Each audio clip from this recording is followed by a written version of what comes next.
Good morning. Oh, no problem. Thank you. We're glad to be here, aren't we? Good morning, Representative Bear, Here. Representative Byron, Here. Representative Locke, Representative Northrup, Representative Oakley, Representative Storer. She's here. Oh, okay, we've got her. Okay, way to go. Representative Strzok. Here. Representative Swanitzer and Chairman Harshman. Thank you. Okay, this, just for folks, appreciate you being here. Now, this is talking about our schedule. So we've actually scheduled a second meeting today because we've got 4 bills that are in the Revenues Committee's possession, and we're going to work all 4 of those bills today. So we for sure want to get 2 done today. So when we go to public comment, I'll look at our time. We'll probably put a limit of 30 or 45 minutes to each side of the issue so we can work these expeditiously. If you've never been to a legislative, how many first time ever legislative meeting here? Okay, good. Appreciate you being here. And how this all works, just a reminder that all the questions and discussions go through the chair, right? And that's the process. So we don't get one-on-ones between legislature or people who are testifying. The other deal, in this committee, in this same room, we had a senator got a little irritated with some amendments to her bill the other day. I heard it was even on TikTok. I've never been on TikTok, but let me just say this. We're not going to do that here. And so if we amend your bill and pass it on, we amend your bill and pass it on. And then there's a new part to that game. There's a lot of steps in this, right? And so that's all part of that process, but we're not going to have a little outburst like that in the committee. It's not going to be tolerated. Okay. So we're all here. Hey, sun came up again in the east and we live in Wyoming, the greatest state in America. So no matter how tough we got it pretty good. And so I just want to make that point because we've got some bills that people are very, very passionate about. That's a beautiful thing, but it's all good. And so that's where we're at. And we're going to try to make these things better and moving forward to work for our state. Okay, so that's the ground rules on that. Committee, anything else? I think I covered that. Okay, then so the first bill that we have on our list is Senate File 101. The sponsors here, if you would come up, Senator Ide, and you take us through your bill, we'd sure appreciate it. Good morning and welcome to House Revenue. Thank you, Chairman Harshman, members of the Revenue Committee. I'm Bob Ide. If any of you don't know me, I think you all do, but Senate District 29 in Corona County.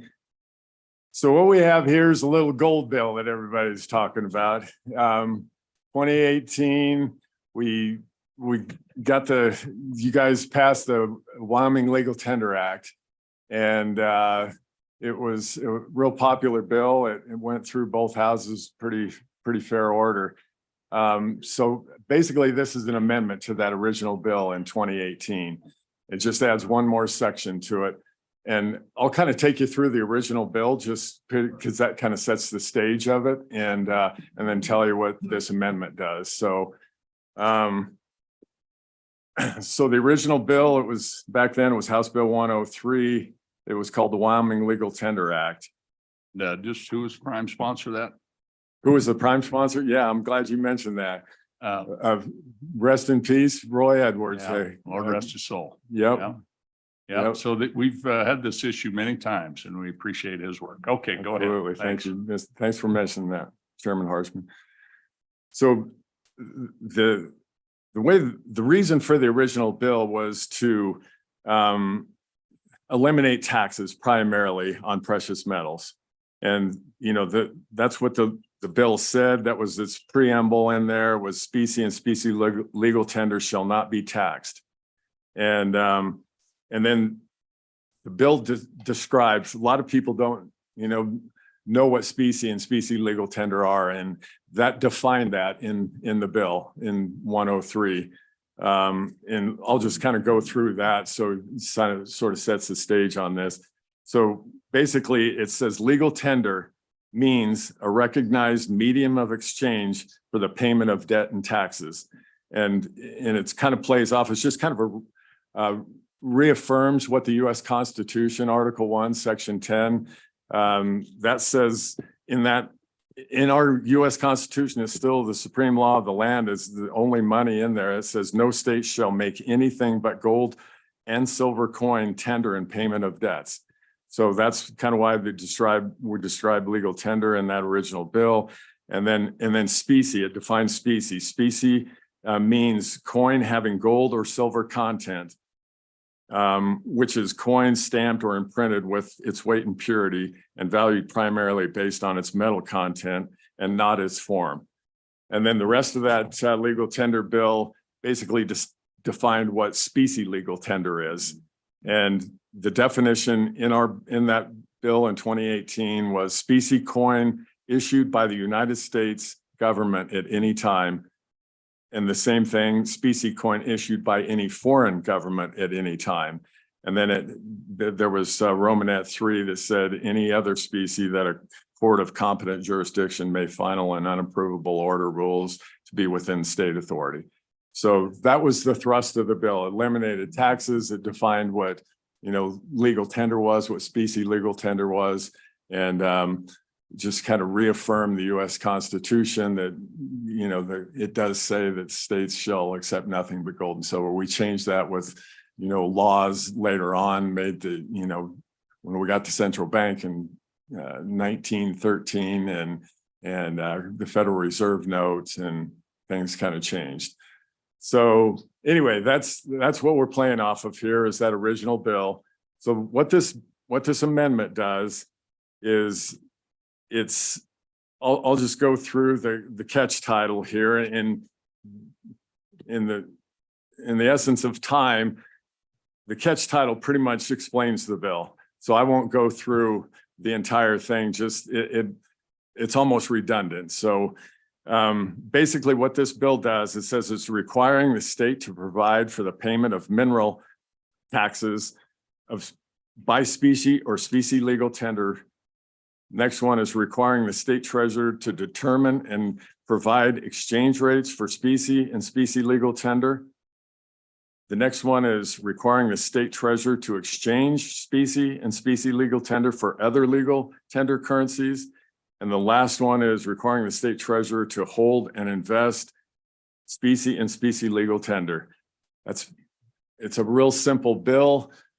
We originally started this bill out to where the localities, state and local taxes could be paid, at the county assessor's office or treasurer's office in the counties.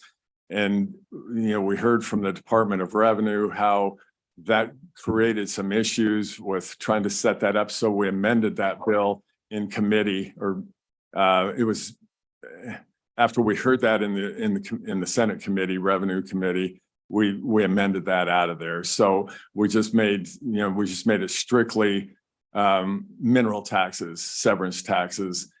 The chances of that happening are probably slim to none right now, but what we really want to do is get things set up for the treasurer to be prepared if for whatever reason we have calamity in the financial markets, we have alternatives to trade with. So with that, I'll just kind of give you my little sales pitch statement here on why we're doing this bill. The main point of SF 101 is to prompt the state to get up to speed on how to deal in constitutional money, including holding gold as an asset to help the state hedge against its high exposure to the Federal Reserve note dollars, whose value has been recently plummeting. Everybody's aware of that, I'm sure, the ravages of inflation right now.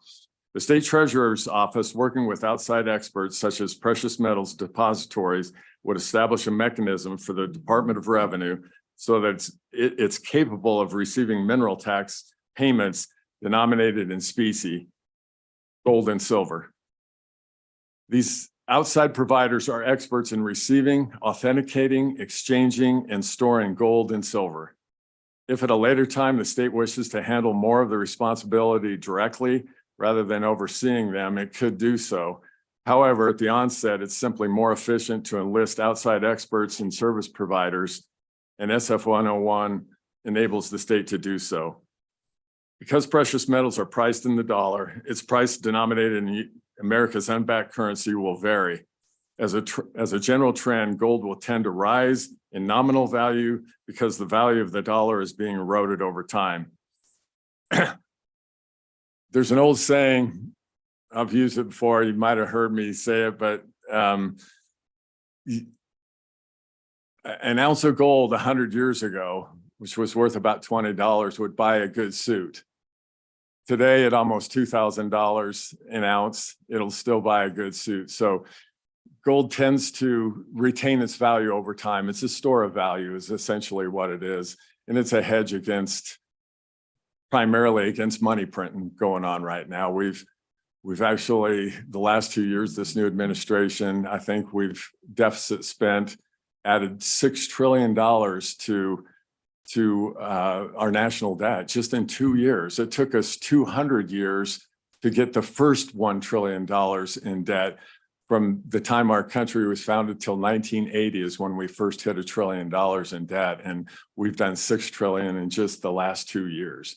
So this is an insurance policy. We're just looking, be prepared, as the Boy Scouts say. Yeah, we're just trying to have something to protect our state and our wealth of what this state has put together. And we've got a lot of dollar denominated assets that don't have protection against what's going on in the world right now.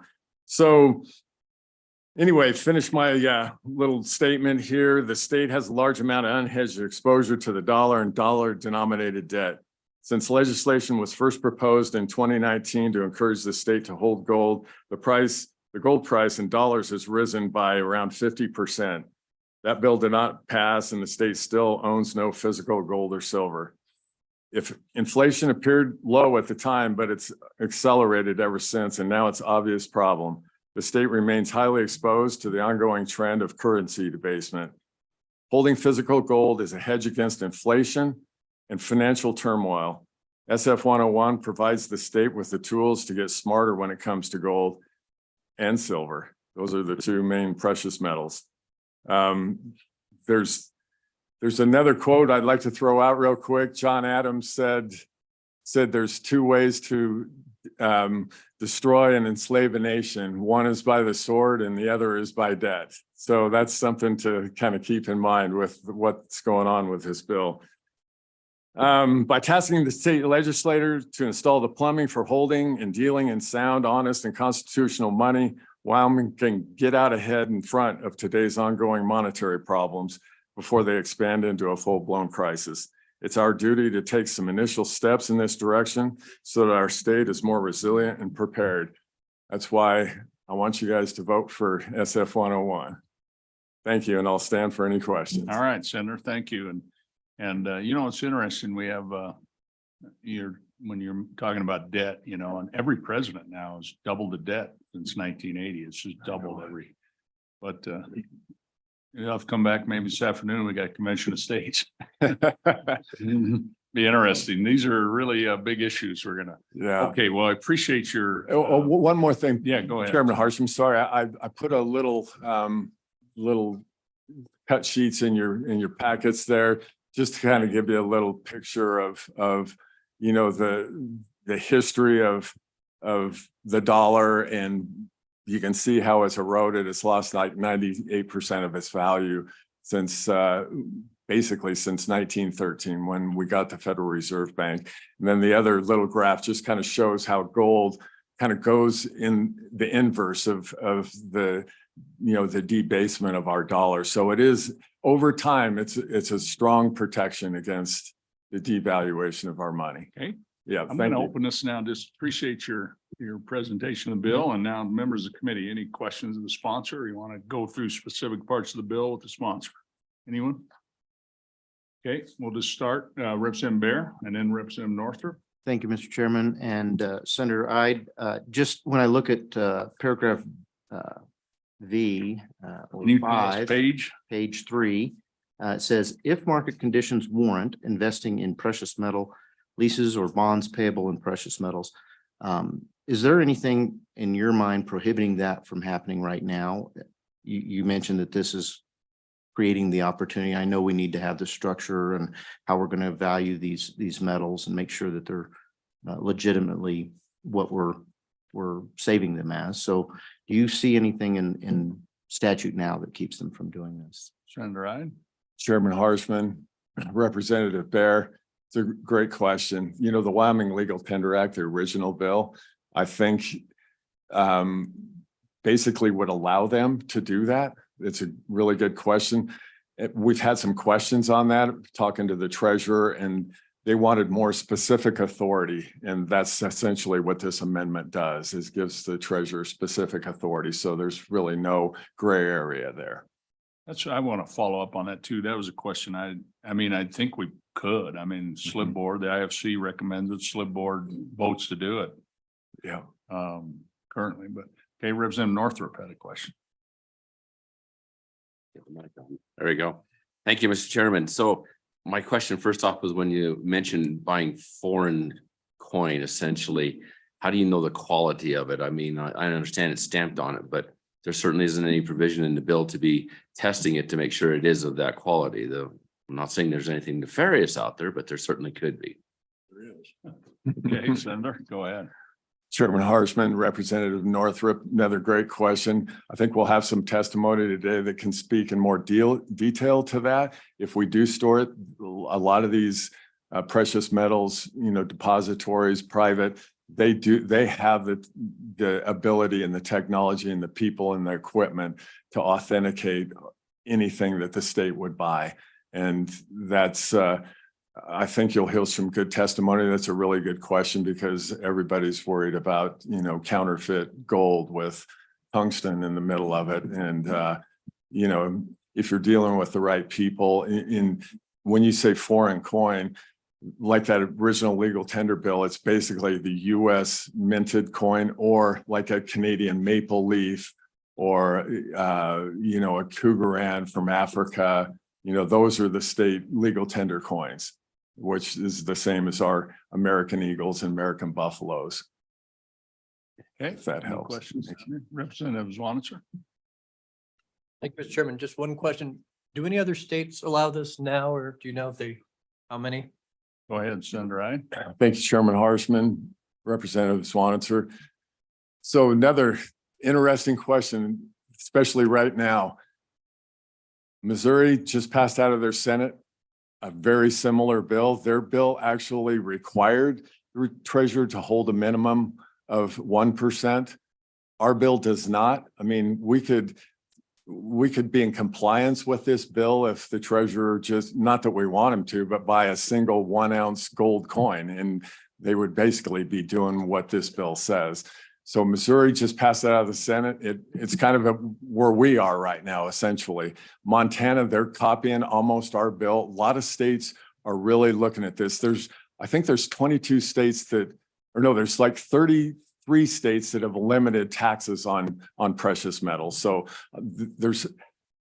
I heard right now I don't want to give you a number, but there's like 13 to 20 states right now working on similar bills like this, just because of what's going on in the country and the world, for that matter, on, you know, just money printing, debt going on, unbacked currencies, and the law of gravity, they can't go on forever when you get that much debt. Right. Yeah.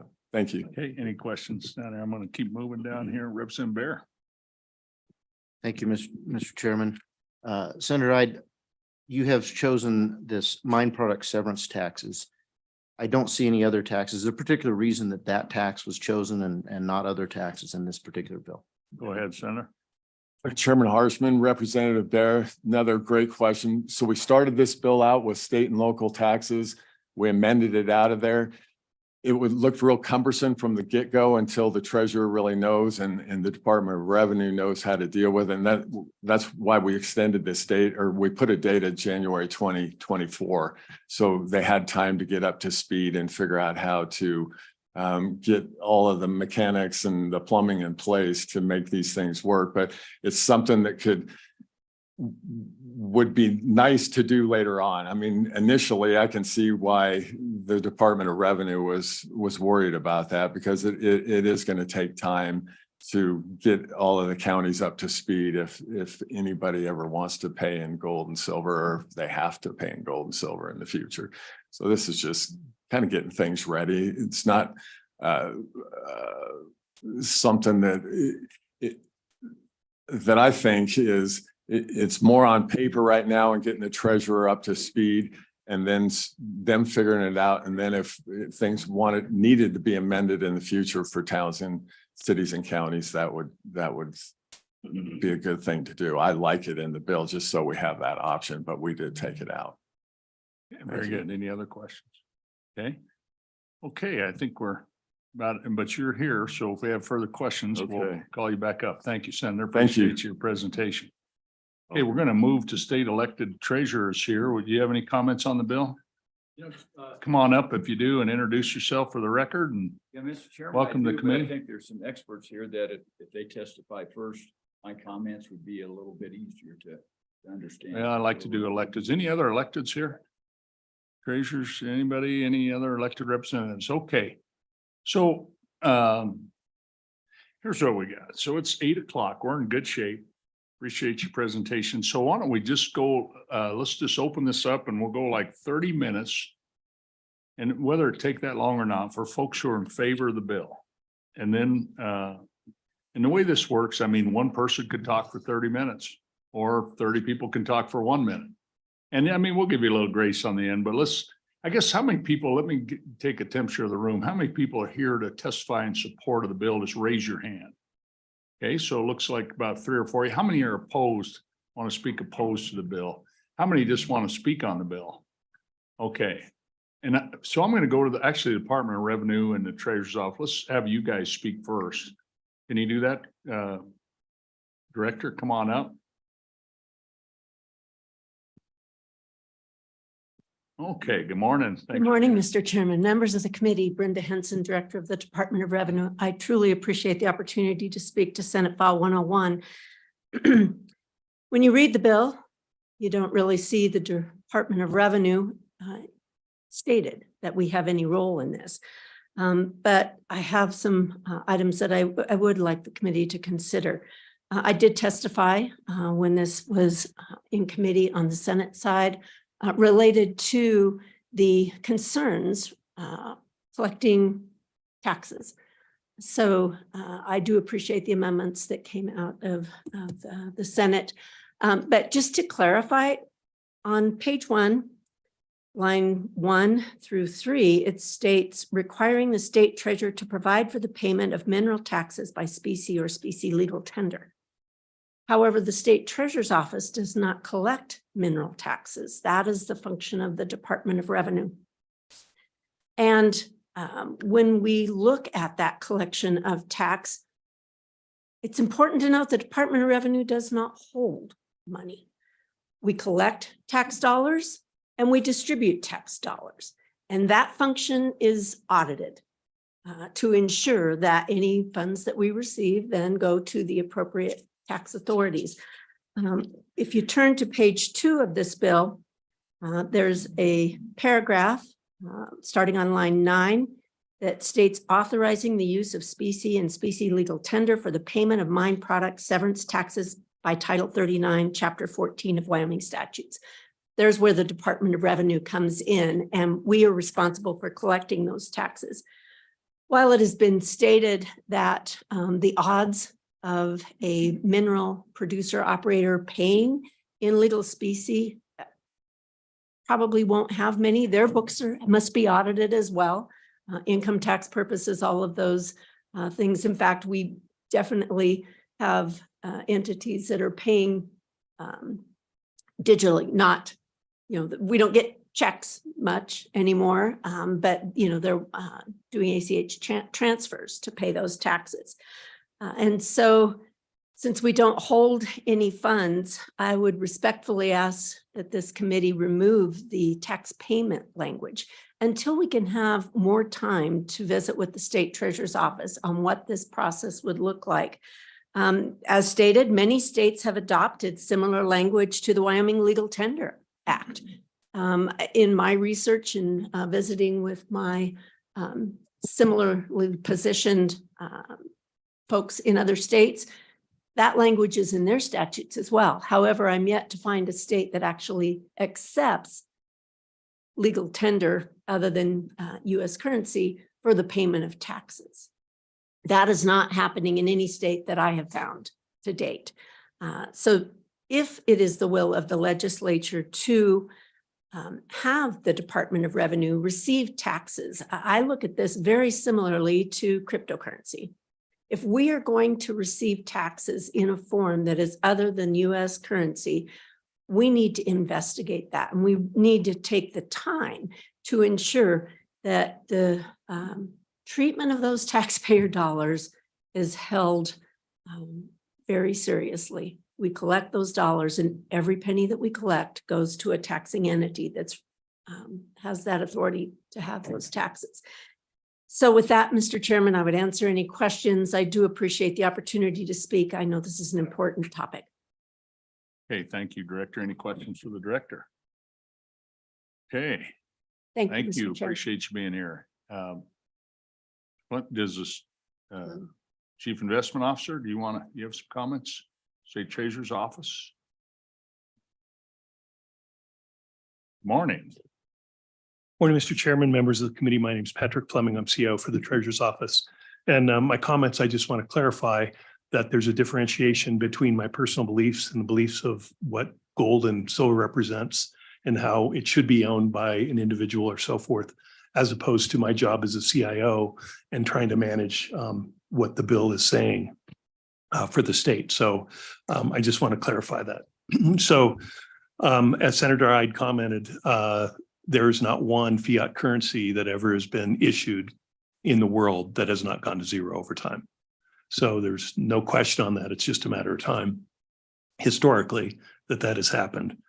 The issue that we are trying to contemplate here are other factors that the bill would require.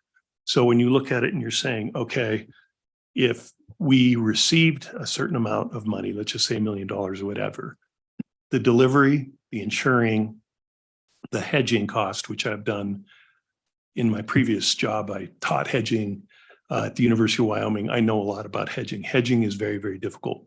So when you have a smaller amount of money, so you typically hedge with contracts. So the gold contract right now, gold is $1,825. One contract is $182,500. That's typically how you hedge. When you don't have those types of numbers, it's very difficult to hedge at the time. How do you take delivery of the gold at that time to make sure that you have it and then properly hedge it? So basically what happens, the way this is set up, there would be a tremendous amount of slippage. Even if we had a vault here in Cheyenne, we take delivery in that vault, hold it, what have you. At that time, there is still, the market moves. Gold is a volatile instrument. The volatility is 13, 15%. So to be able to do that, what you would have to do is have a bid offer spread, is what it's called, a wide bid offer spread, to make sure that you were covered and didn't have a loss. And so my question is how many people would be willing to pay that extra premium in a bid offer spread to be able to do this? You just look at a coin. You can look at a coin, a 1/10 of a gold coin. Last I looked was like $240 some or whatever. That would equate to almost 2,400 for 1 ounce, right? With gold at 1825, a large corporation is not going to pay that premium to deliver in gold. It just doesn't happen. If you're going to say, okay, I will pay the state of Wyoming $2,400 an ounce when the going price is $18.25, it doesn't make sense. So those are just so many different issues that you have. When you're talking about fraud, Citigroup is just in a fraud case right now with Trafigura. They're a 300-year-old company. There was a massive fraud in the delivery of it. I don't care if the person is bonded, what have you. It happens all the time. Are we going to be able to make sure that we actually have all these securities? This is a massive multi-million-dollar company, and they still were susceptible to fraud. Even the counterparties have a different insurance and so forth. It's going to be settled in court, and we'll see what happens. But there are so many different issues that you have on that. Security, if we're going to be taking gold here in the office or what have you, you'd have to have armed guards. even if you're delivering into a safety area, then that place has to have significant assets to back it up. And so Senator Ide's comment about there's two different things is one, the payment of gold, but then the other side is, does it make sense for the state to own gold? To me, that's the differentiation here. Are we mixing the two? Because if you look at that, then Wyoming Retirement System owns gold. We can buy gold right now. The reason we haven't is gold does not pay interest. You can lend it, but there's all kinds of issues with lending. So the Investment Funds Committee, the SLIB, has decided not to own gold because of some of those negative connotations, what it doesn't pay. We need the income for the state to pay our bills, excuse me. So those are some of the issues that we have. Going forward, the game's changed. Now we have inflation. Now we have a massive expanded budget, which we talked about, the debt to GDP of 130% whatever. Every year we do an asset allocation. At that time, if we wanted to address the SLIB board and say, this is an area, or if you wanted to promulgate a rule that we had to do that, that would be very different. And then we could have different ways of holding it. But I just want to make sure that this bill and what Senator Ide was talking about seems to me is very different between us actually going through of all the issues of holding, receiving, hedging, delivering, and so forth is well thought out, because those costs would be more than the price of gold. And I just question whether any corporation would actually do that. In times of stress, if the world goes pear-shaped here, delivery of insurance is, I think, one of the last things that we want to, or tax payments is one of the few things that we really will need to worry about at that time. I've gone through all these iterations for 40 over years. I was just talking to Representative Bear. We used to play this game. What happens if that actually does happen? And it's actually not gold that you want to own. It's bullets and food. That's what happens in times of stress. And there are times that you can go back and see in history of what actually happened, because you're not going to be able to pay for a loaf of bread with a gold coin. So, I just want to make sure that what we're trying to achieve and what we accomplish is the same thing. And I'll stand for any questions. Representative Zwanitzer. Just quick, Mr. Chairman, I would assume all of those comments are similar for silver. When we talked about hedging and delivery, you just mentioned gold and not specie the entire time, so just wanted to check. Mr. Chairman, Representative Zwanitzer, yes, that's the same thing. And, as I said, personally, I own silver and not gold because of that exact fact. You'll be able to buy a loaf of bread with silver and not gold.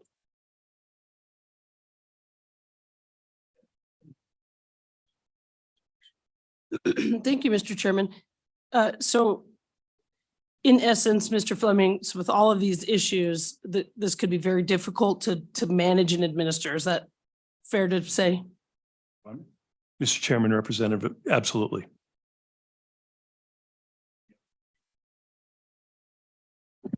Thank you, Mr. Chairman. Mr. Fleming, the bill as it sits doesn't require that this happen. Do you see any concern with this bill going into effect and then you having the option to do something later based on this bill? Mr. Chairman, Representative Baird, no, I do not see an issue. My question, I guess, was, and I read the bill on page 2, line 6, it says the state treasurer shall implement this act by, and then it's got all these things. Okay, authorizing a payment. We know that's going to be the Department of Revenue, really, that deals that. But then the Romanet 2, okay, let me ask you about this part. Maintaining, publishing, that to me doesn't seem like a very hard thing to do. Okay, on Romanet 2 on the bottom, page 2. But then when I go over to page 3 and I look at Romanet 3, it says the state treasurer shall be exchanging specie and specie legal tender for others. It says you shall do this. And then Romanet 4 says you shall holding specie and specie legal tender. And then shall if market conditions warrant, which we know you already can. But I guess I'm a little more about that Romanet 3 and 4.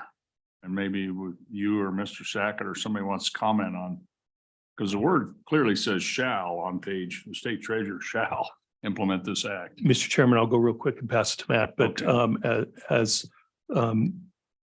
Senator, I comment, if we just did one coin or what have you, There you go. then would that fulfill that? And then we say no to everyone else? I mean, but that's not really the intent of the bill, but could you sidestep it?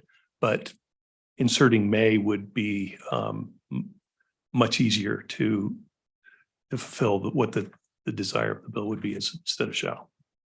Okay.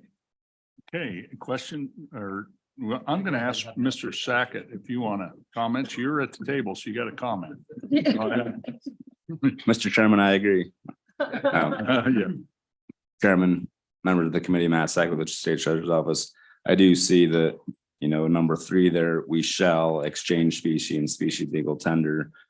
I don't know that we have the setup or the capabilities to become an exchange, for tender in the state. I don't know how that would exactly look, and it would take some time for us to figure out how to implement that. Okay. Any other questions of these two gentlemen? Okay, Representative Swanson and then Representative Storr. Thank you, Mr. Chairman, and it might be for Director Henson as well. So in practicality, a mine wants to pay their taxes $500,000. The way this would work is they would look on the treasurer website, say this is exact amount of gold at this price that I'm going to ship as of this exact point in time, and they would have to somehow contract and say, as of this exact moment, I'm going to send you a shipment in the mail. I mean, most of these are electronic transactions. A lot of other people just send their check by mail, and that, fluctuates a little bit. I guess my concern is there an issue with that fluctuation that we're either making money or losing money by the time that shipment would come in?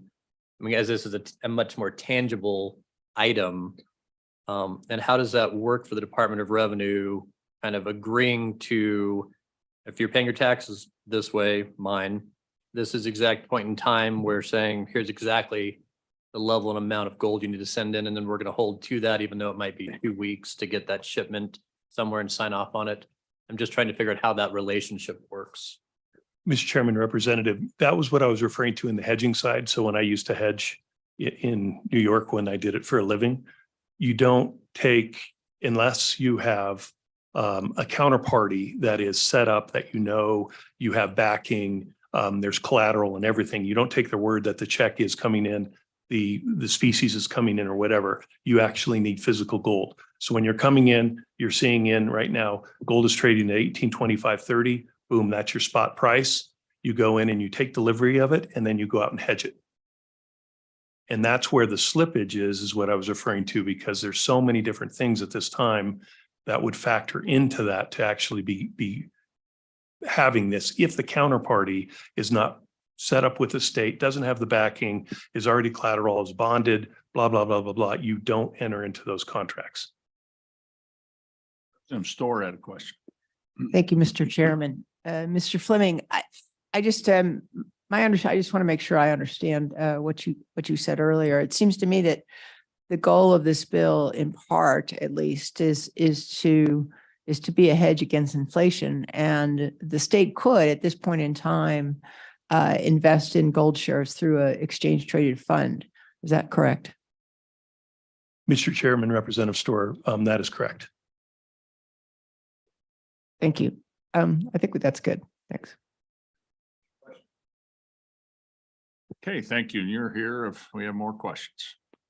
Okay, I think as got all the electeds and state agencies, appreciate everyone. Now let's just, those folks who are in favor of the bill, just come on up. I think you can fill all 3 seats, and we'll just take you one at a time, and really appreciate you being here on a nice wintry morning.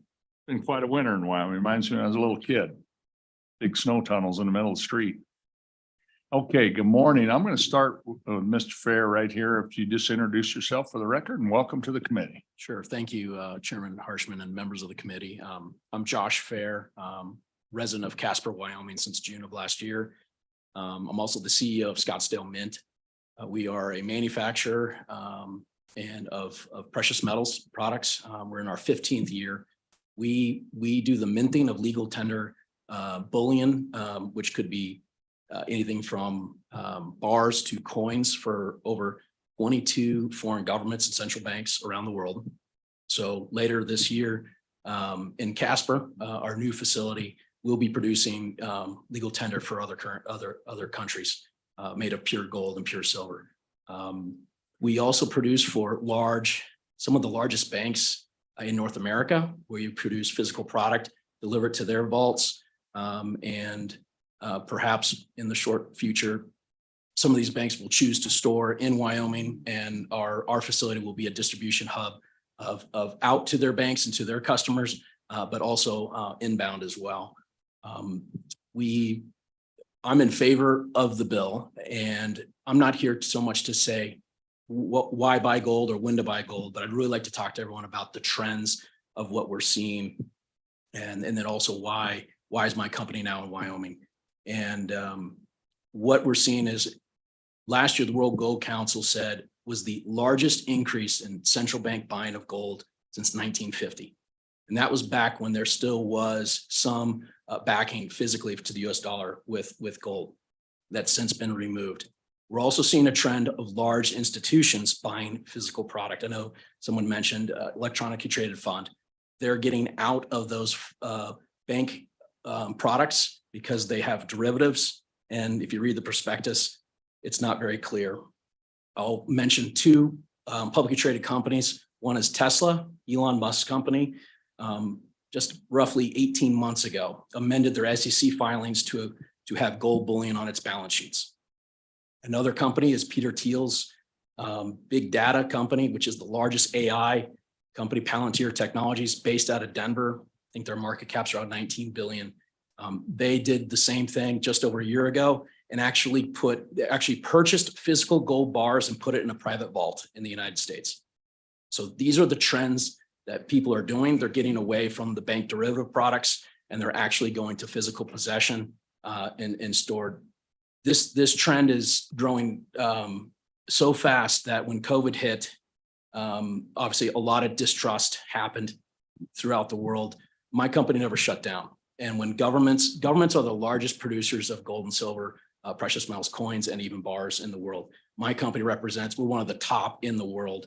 And a lot of the governments are now turning to a US company to make their products for them, for their citizens in their country and around the world. And one of the reasons I chose Casper and the state of Wyoming, there was a myriad of reasons. I took a step back, looked at special economic zones around the world, and even looked within Arizona as well, which is where we have two facilities and down there currently. One of the big drivers was this legal tender bill. I would not be here today had that not been passed a few years ago. Not only that bill, but Wyoming's ranked #1 in sound money. And a lot of people don't realize what that ranking means. But if you're a business owner and you're trying to find out a good place for your company to headquarter or to operate out for the next decade plus, you need to consider your local community and your state. What's that environment going to be like in the future? And Wyoming is the strongest in the entire union. And I view this bill as a really incredible message to not just the United States, but the world, to say that we are open for business. We're going to be a wonderful place to operate, for manufacturing to be here, for people to be in a really strong environment. That sound money ranking, South Dakota's up there, Texas is up there. Those are the major states I was looking at, including Florida, and Wyoming won out, and in addition to a lot of other great reasons. And so that's kind of a broad brush. Again, I'm not saying that Wyoming needs to buy gold. That's up for other people to decide. But I'm just showing you the trends of what we're seeing since COVID, and it's not stopping. It's going to dramatically change. We purchased the Star Tribune building, and I was up here more than 2 years ago. So this has been a long time coming. By the time we actually closed on the facility and the Tribune moved out, we're about a little over a year into construction. We got another 1.5 to 2 years left. But we were building what would be essentially a private Fort Knox. That building is high density concrete. And while it didn't fit the bill for a lot of other companies, it was perfect for us. We are going to be a foreign trade zone operator, where essentially we're going to be a free port operator for imports and exports for mining companies all around the world. We're going to be doing very similar things to some of the conversations that have been discussed. We understand metals. That's what we do. We work with the banks. We work with governments. about half of our product goes overseas, and I am more than willing to help answer questions today, or off time as well. So that's kind of my quick overview here. Appreciate you. I just, at some point, not to get off this bill, but we're gonna have a revenue interim meeting in Casper. And maybe we get with you, it'd be possible to take a little tour of your place. Would that be possible? Absolutely. And that's in the Star Tribune building. It is. It looks like a J.C. Penney's on the outside still, but on the inside, it's changing quite a bit. Okay. How many folks you got working there? Not that you need to tell us, but how big a project? Building wise. Yeah, we've been averaging the last number of months between 30 to 40 trades on site, developing the facility out. We have our first vault installed. We've got some of the top security consulting to build this facility out to what we believe will be well into the billions of dollars of insurable facility. The reason I'm doing it, I had no idea Wyoming was interested in something even like this. This was really built for my customers and governments around the world. Kind of like Field of Dreams, you build it and they will come. You see the foresight, you get ahead of the curve. And I've got a lot of information about how does metals get authenticated. I hadn't really thought of some of the things, but I have some answers of some ideas of how we work with companies and customers. When metal comes into us, we first authenticate it. So if someone wants to send in what they believe is $1 million, it's sent into our facility. We're testing it for weight and purity. And then we go back to them and says, this is how many ounces you have. When would you like to lock the price? A lot of times people work off of what's called a fix, a future price. So we say we'd like to sell that on tomorrow's fix, which gives the option for the buyer of the metal to either hedge it or I told you a lot of these companies like Palantir, they're not hedging their gold. They're putting it on their balance sheets. Central banks have gold on their balance sheets and they do not want to hedge it to the US dollar. They want it something different. And so this just provides the optionality for those that are looking. I'm a risk management major. That's what I've done. That's what I do. I manage and trade. I have to manage my own company's books along with my team. And this is a fundamental really program that's being done around the world. But people are looking at other assets, just like you can own the dollar, you can own the euro, the yen, the peso, whatever you want. Gold is the only other asset really that people are adding right now around the world to diversify on their actual balance sheet. So I think in a few years, we're going to look back and say that Wyoming had the option of getting out in front. And I think the impact from an economic impact for this state is dramatic.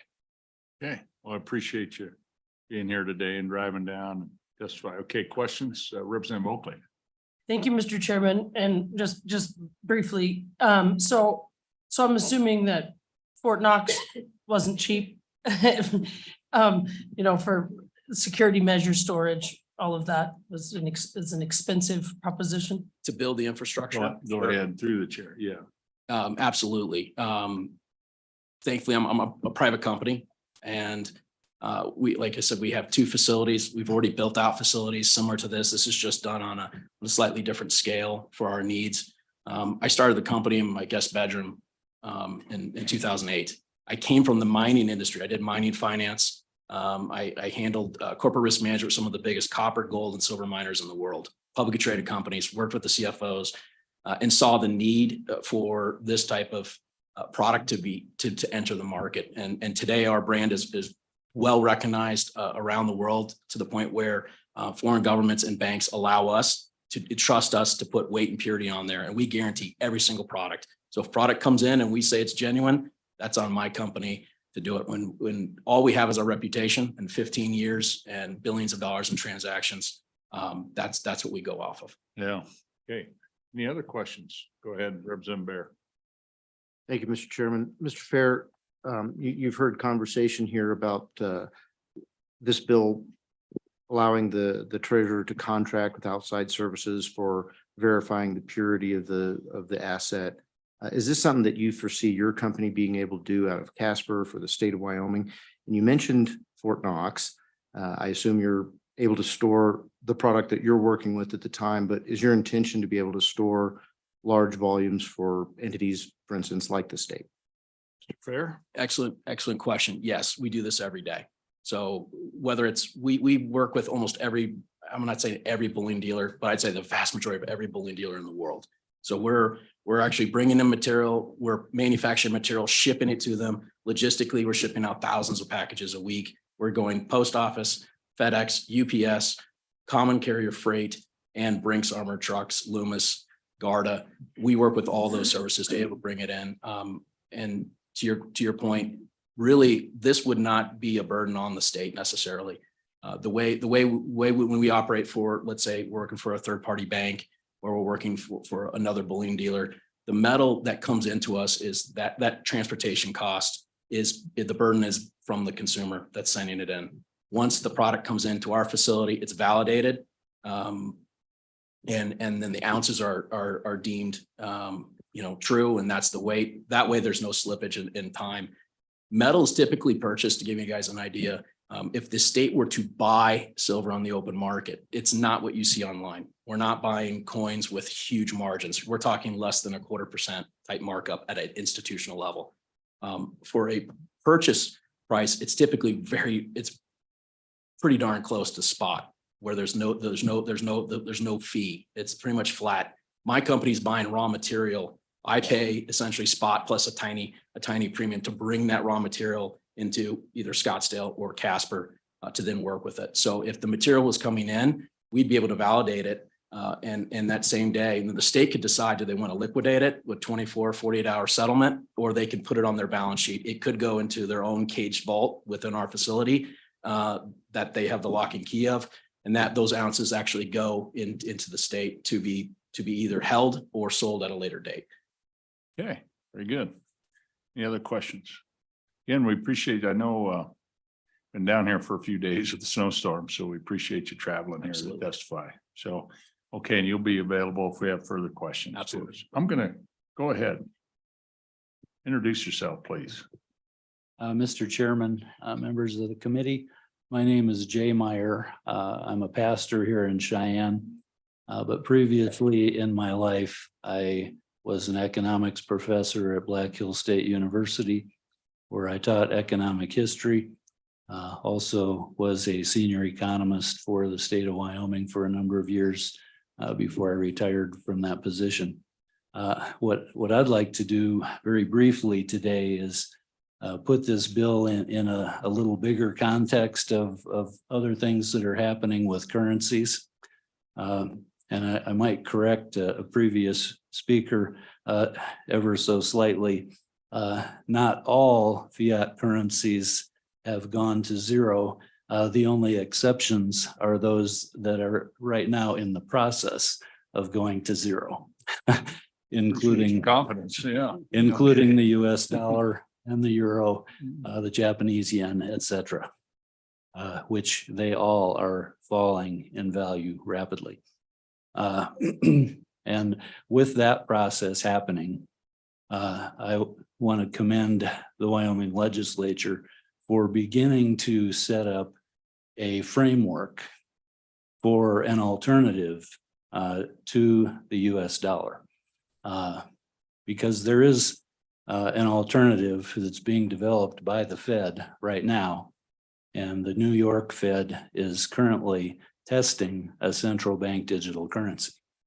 And that scares the heck out of me, particularly as a pastor, knowing the book of Revelation and how China is using their social credit system to determine what can be purchased by their citizens and what cannot. And that could create a very problematic situation for Americans.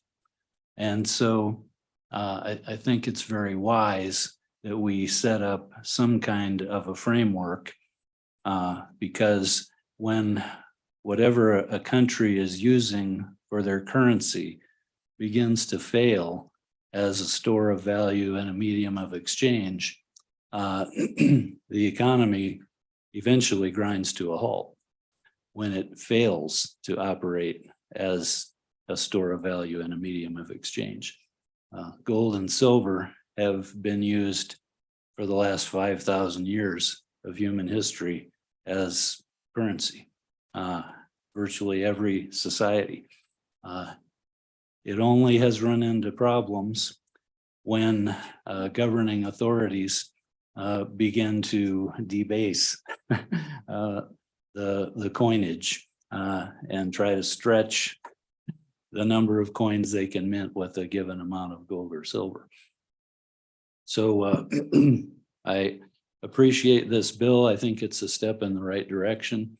I personally would like to eventually see Wyoming citizens be able to pay their property taxes and other taxes in specie. And I'm really glad to hear about your business in Casper. That's great. So with that, I'll end my remarks and take any questions. Are you here in Cheyenne now? I am. Okay, yes. great. We appreciate you being here. Any questions for Mr. Meyer? Black Hill State. Yes. Yeah, what years? I taught there from 86 to 89. Oh, 86 graduate. No. Oh, No, you are? I am. You are? Yeah. Wow. Just missed each other. Yeah. Okay, Did you very have good. Dick Cummings, Mr. Oh, yeah. Chairman, as an Yeah, economics yeah, instructor? absolutely. Yeah. Yeah. Sure did. Okay, any question? Okay, thanks for being here. Appreciate you. Okay, I'm gonna move over here to Mr. Murphy. And if you gentlemen, are there others want to testify? You give up your seats and Yeah. folks can fill those seats if you want to testify on this bill. I'm not gonna do the for or against, just anybody who wants to. And here's our time. It's 8:30. Just thinking ahead, figure it takes us 20 minutes to work this slow bill. Okay, probably. So we'd like to wrap this public comment up about 15 minutes if we can, and then get to work on the bill. Okay? Okay, go ahead, Mr. Murphy. Mr. Chairman, members of the Revenue Committee, good morning. I'm Sean Murphy. I was born and raised in Casper. Sounds like we have a lot of Casperites, Casperonians, I don't know the word, they're involved in this bill. And I moved back to Cheyenne just about 2 years ago. I'd been living in Denver, and after COVID, I returned home. I think I'm a part of this group that people have called the reverse brain drain. Most people my age have moved away.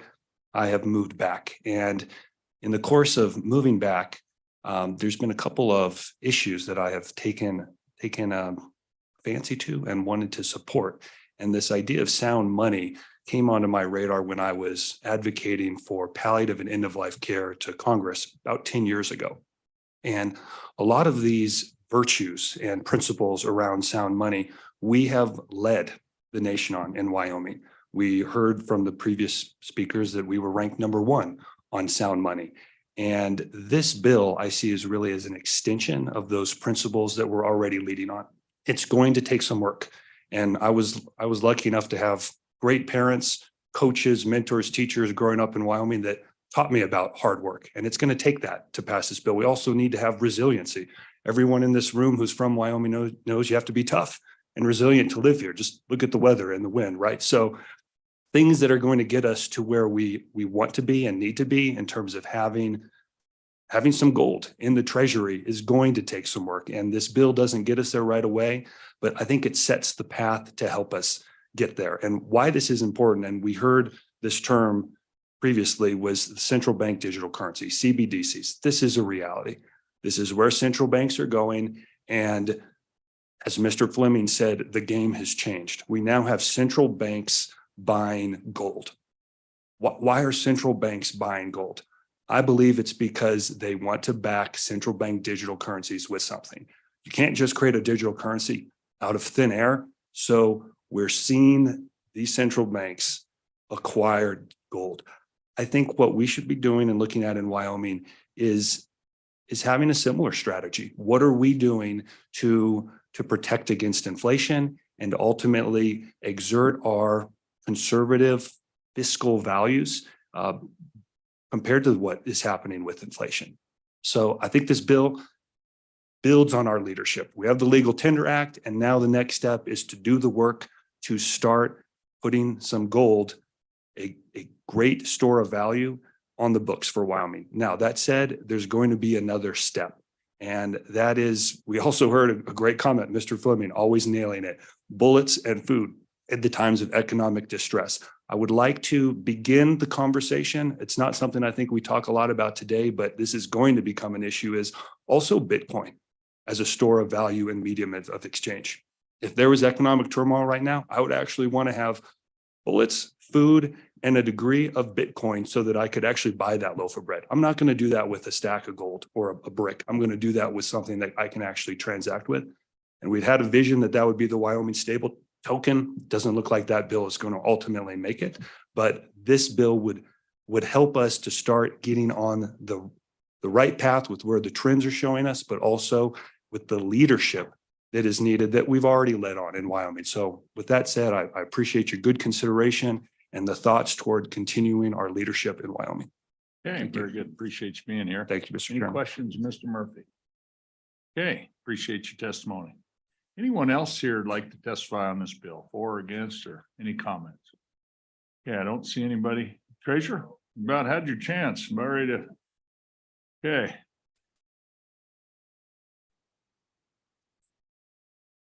Morning, welcome. Good morning, Mr. Chairman, members of the committee. I guess a couple of things there, looking at, possible amendments that I heard suggested, some shells, demays, and taking the Department of Revenue all the way out of it. I think the advent of the Scottsdale Mint and Casper has really, I think, alleviated a lot of the concerns about the structure that and the people that we could use to do the heavy lifting in these areas. Where we had in the Senate, we had a lot of questions about purity, whether or not, you can, what are we going to have to do? We're going to have to buy a $500,000 machine to check out coins in every county, but all of those things I think have boiled down to setting the structure up. And the way I see the process more likely than not working is that the companies that are going to be mining, hard rock minerals, the gold and the silver in the state, are probably going to need a place to store their gold. And if there's one place right in Casper rather than someplace else, and there's a good chance that gold is going to be in a vault right next to a vault of the states. And you're essentially going to be able to do those transactions, within a very short time period. And I think that the way that we make sure that the state doesn't lose any money is that those transactions, the value of the dollar is after the transaction has already occurred. So there isn't any float period, so you don't have to hedge anything. So the gold is actually in a vault right next to it. You go through the process to turn that into dollars for the Department of Revenue. And the value that the taxpayer gets, to pay their tax dollars is actually the value that it was exchanged for. So we don't have to get into this area of wondering whether or not you're going to get a higher or lower price for it. You don't have to have a bid offer spread. You actually have that. And I think we can do that in rules. If you want to, get creative and say exactly what that is, that the value of that the taxpayers' dollars generated will be the settlement price, whatever that settlement price is, it's going to occur within 24 hours or maybe even a shorter time, because essentially you're dealing with one cage and another cage. And so I think it's going to be relatively quick. You're not going to have the transaction costs. I think you said it was 0.25, a quarter of a percent, that's 25 basis points. I know the exchange traded funds that talking to some of our investment staff, ETFs are going to cost you about 45 basis points a year for the basically what happens in that process. I know I bought some ETFs in gold when I first got here about 3 years ago. And those things, even though the price of gold during that time period went up about $150, I was still underwater because of all the transaction costs. So, holding the gold, I think is in the long run is going to be cheaper if we want to actually invest it ourselves. But I think really what we're just trying to do is set up those mechanisms, because I actually see this bouncing off and looking at a gold-based token rather than a treasury-based token. I think that's but we need to get this type of thing in place so we have it together. And 2 days ago, I didn't know about the firm in Casper coming here and what they can and can't do. And I think it's I think it's going to work. It really has answered a lot of the questions I had about this bill. Yeah. Yeah. Any other comments in the room? So we're gonna go ahead. Are there any online? Yes, we have And three how many people do we online. have?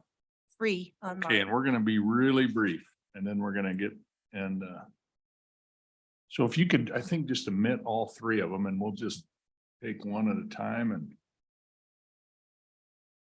really appreciate you folks who are here and it's always my priority, folks in the room, and I understand Wyoming's got some long, cold roads right now, but okay, the Zoom is warming up. How we doing? Mr. Chairman, I've admitted Eldon Stahl and JP Cortez and Lawrence Hilton. Okay, so go ahead and open up first and then, okay, we're gonna give you about 2 minutes each. And I'd like you to introduce yourself, who you represent and where you're actually physically located this morning. And then a couple minutes and then we got to get working the bill. If Mr. Stahl would turn on his mic and his Mr. video. Stahl. Turn on your mic. Can you hear me? Yeah, we can hear you and we can see you. Go ahead and introduce yourself, who you Okay. and where you're located this morning. Then you got 2 minutes. Go Mr. ahead. Chairman, members of the committee, thank you. My name's Eldon Stahl. I'm in Evanston, Wyoming, and representing myself. Supporting Senate File 101. This bill, I feel, is an important step in nullifying the unconstitutional Federal Reserve, which has a monopoly on money and also reducing Wyoming's financial dependence on the federal government. It will also help Wyoming avoid the federal government's planned central bank digital currencies, which severely threaten privacy and individual freedom. Article 6 of the U.S. Constitution obligates state officials to uphold the Constitution and nullify all laws that are not made in pursuance of it. Officials at all levels of government must push back against the federal government's many unconstitutional laws and agencies and robustly enforce the Constitution and only laws made in pursuance thereof. And just as an aside, there is a company called Goldback, or that makes the Goldbacks. It's Utah Precious Metals Association. I believe it just released some for Wyoming, and they even have denominated. They have this technology to put a small amount of gold in a kind of a vinyl seal of a. It looks like a kind of a dollar bill type of shape. And they even have it denominated down to 1/1000th of an ounce. So the technology is there. I think, yeah, another person online was holding that up. So when he gets a chance, he can give you a visual of what that actually looks like. So, but would encourage you to vote in favor of Senate File 101 and stand by for questions. Thank you. Hey, Mr. Stahl, appreciate you joining us from Evanston. You get a little snow over there? Yes, we did. Yeah, a little bit here as well. So, well, very good. Well, any questions, members? Okay, no questions. Again, appreciate you joining us this morning. Thank you. Thank you. Okay, next, who do you have? Mr. Chairman, I admitted JP Cortez. Mr. Cortez, can you hear us? I can. Can you hear me? We can. Go ahead and introduce yourself, where you're from, where you're at today. Thank you very much, Chairman Harshman and the rest of the Revenue Committee. My name is JP Cortez. I'm the Policy Director with the Sound Money Defense League. I'm calling from Eagle, Idaho, in the Boise area. And I am testifying in support of Senate File 101 today. You guys have heard a lot of testimony today. I don't want to rehash anything too much. As you know, this would allow the treasurer to use and accept specie legal tender for the payment of some of these taxes. The dollar today, the Federal Reserve note, is a manipulated debt instrument whose value is withering away because of the onslaught of this inflation. And so, as has been mentioned earlier, in 2018, with the passage of the Wyoming Legal Tender Act, Wyoming became a leader on this sound money issue. And passing this bill would ultimately continue to solidify Wyoming's place as a leader on this issue. The bill gives a lot of latitude for the Treasurer's office to work and consult directly with industry leaders. Questions about storage and determining currency rates and transportation. Those are questions that would all be easily solved with the conversations with experts and people in the industry.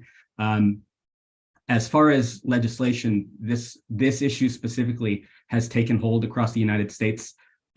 This issue has been introduced in Missouri, Idaho, Wyoming, Maine, Montana, West Virginia, and Tennessee.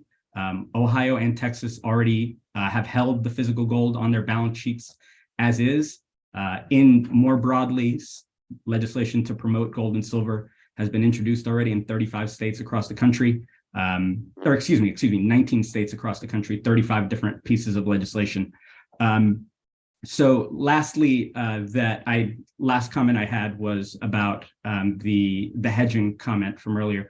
The state could choose to hedge or not to hedge the gold on this asset, or excuse me, on the balance sheet. But I think the part of the issue here, or part of what this fixes, is that the gold itself is a hedge against all of the dollar denominated assets you have already on the balance sheet.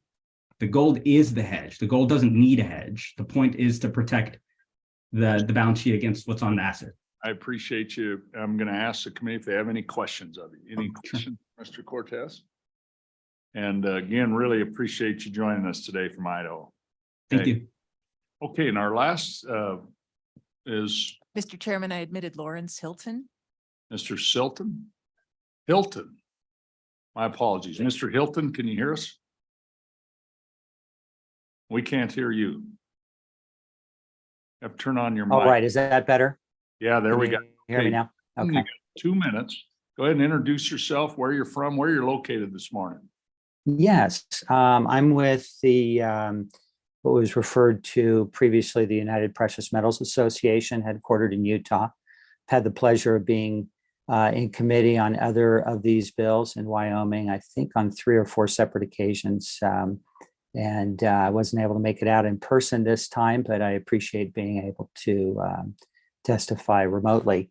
One thing that I'd like to just point out, to put a little context around this bill, is that the United States government effectively has authorized 5 different forms of legal tender.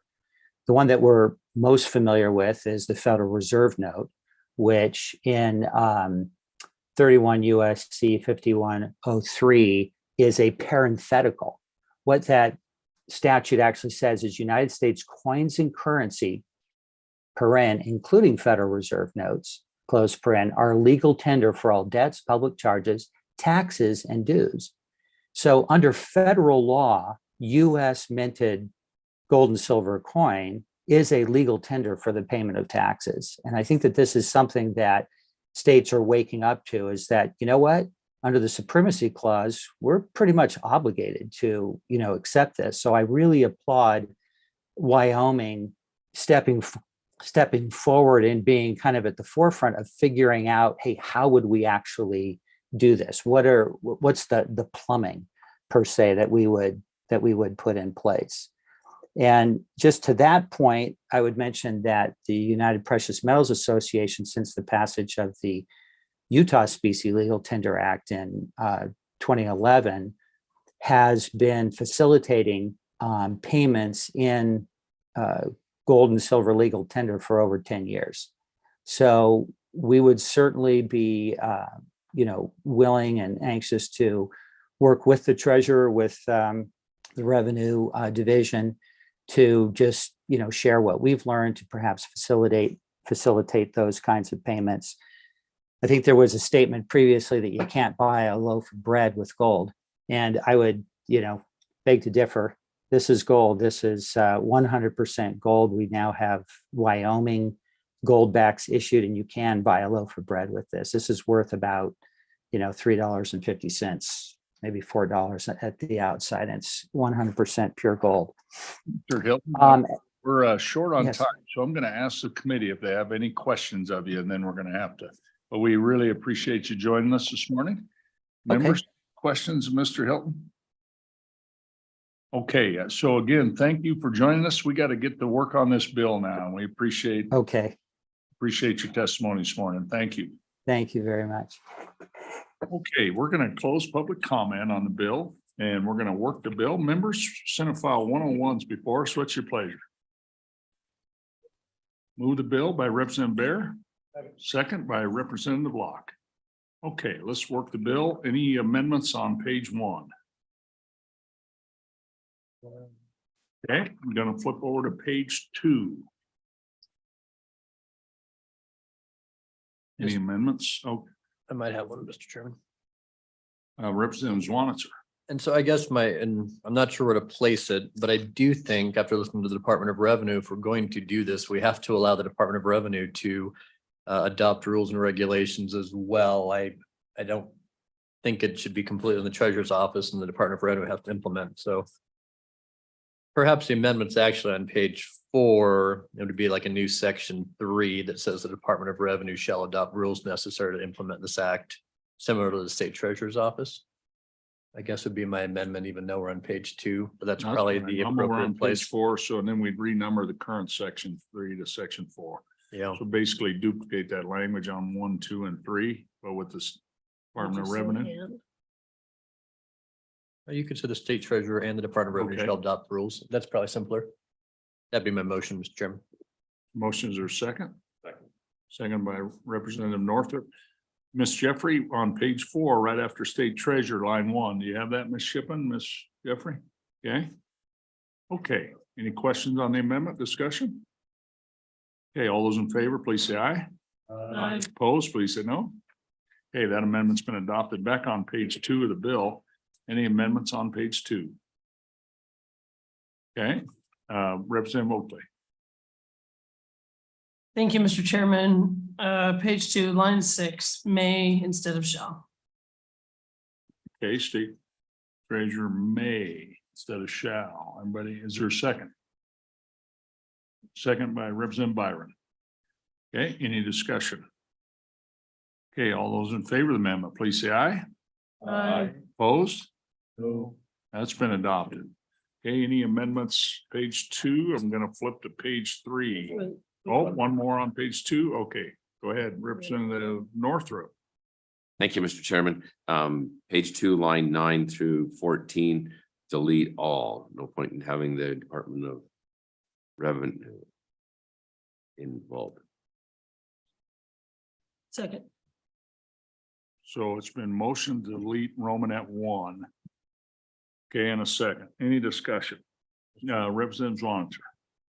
I guess, Mr. Chairman, then would it be a friendly amendment to take out the Department of Revenue language that we just inserted? If we're gonna take out the Department of Revenue side, if that's friendly, I would include that in the motion to, if this passes, rescind my previous motion. Okay, any further discussion on this motion? We'll get to that. Okay, okay, we've already adopted May. All right, any more discussion? Okay, all those, any, Representative Locke. Thank you, Mr. Chairman. I think we should go with the approach of putting the right text in for the Department of Revenue rather than stripping this out. I don't want to I don't think it's the right thing to do to disable the function here. So I would recommend we stick with the original amendment and delete this amendment. So I'm against this amendment. Okay, Question. question on the amendment. All those in favor of the amendment, say aye. Aye.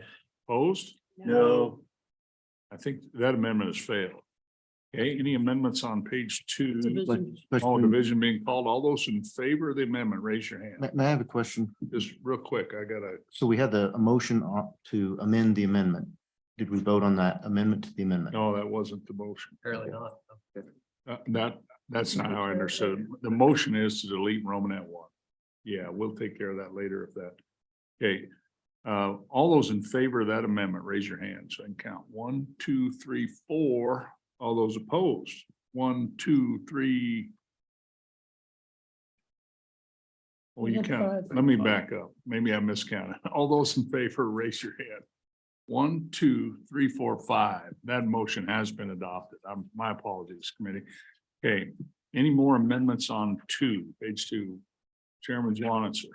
Thanks. And it might be more of a question. On page 2, line 16, when we allow the state treasurer to determine the market-based exchange rates, I'm not sure what that means. I understand what maintaining and publishing the rates that other people are doing, but I don't understand exactly how our state treasurer to be determining that rate.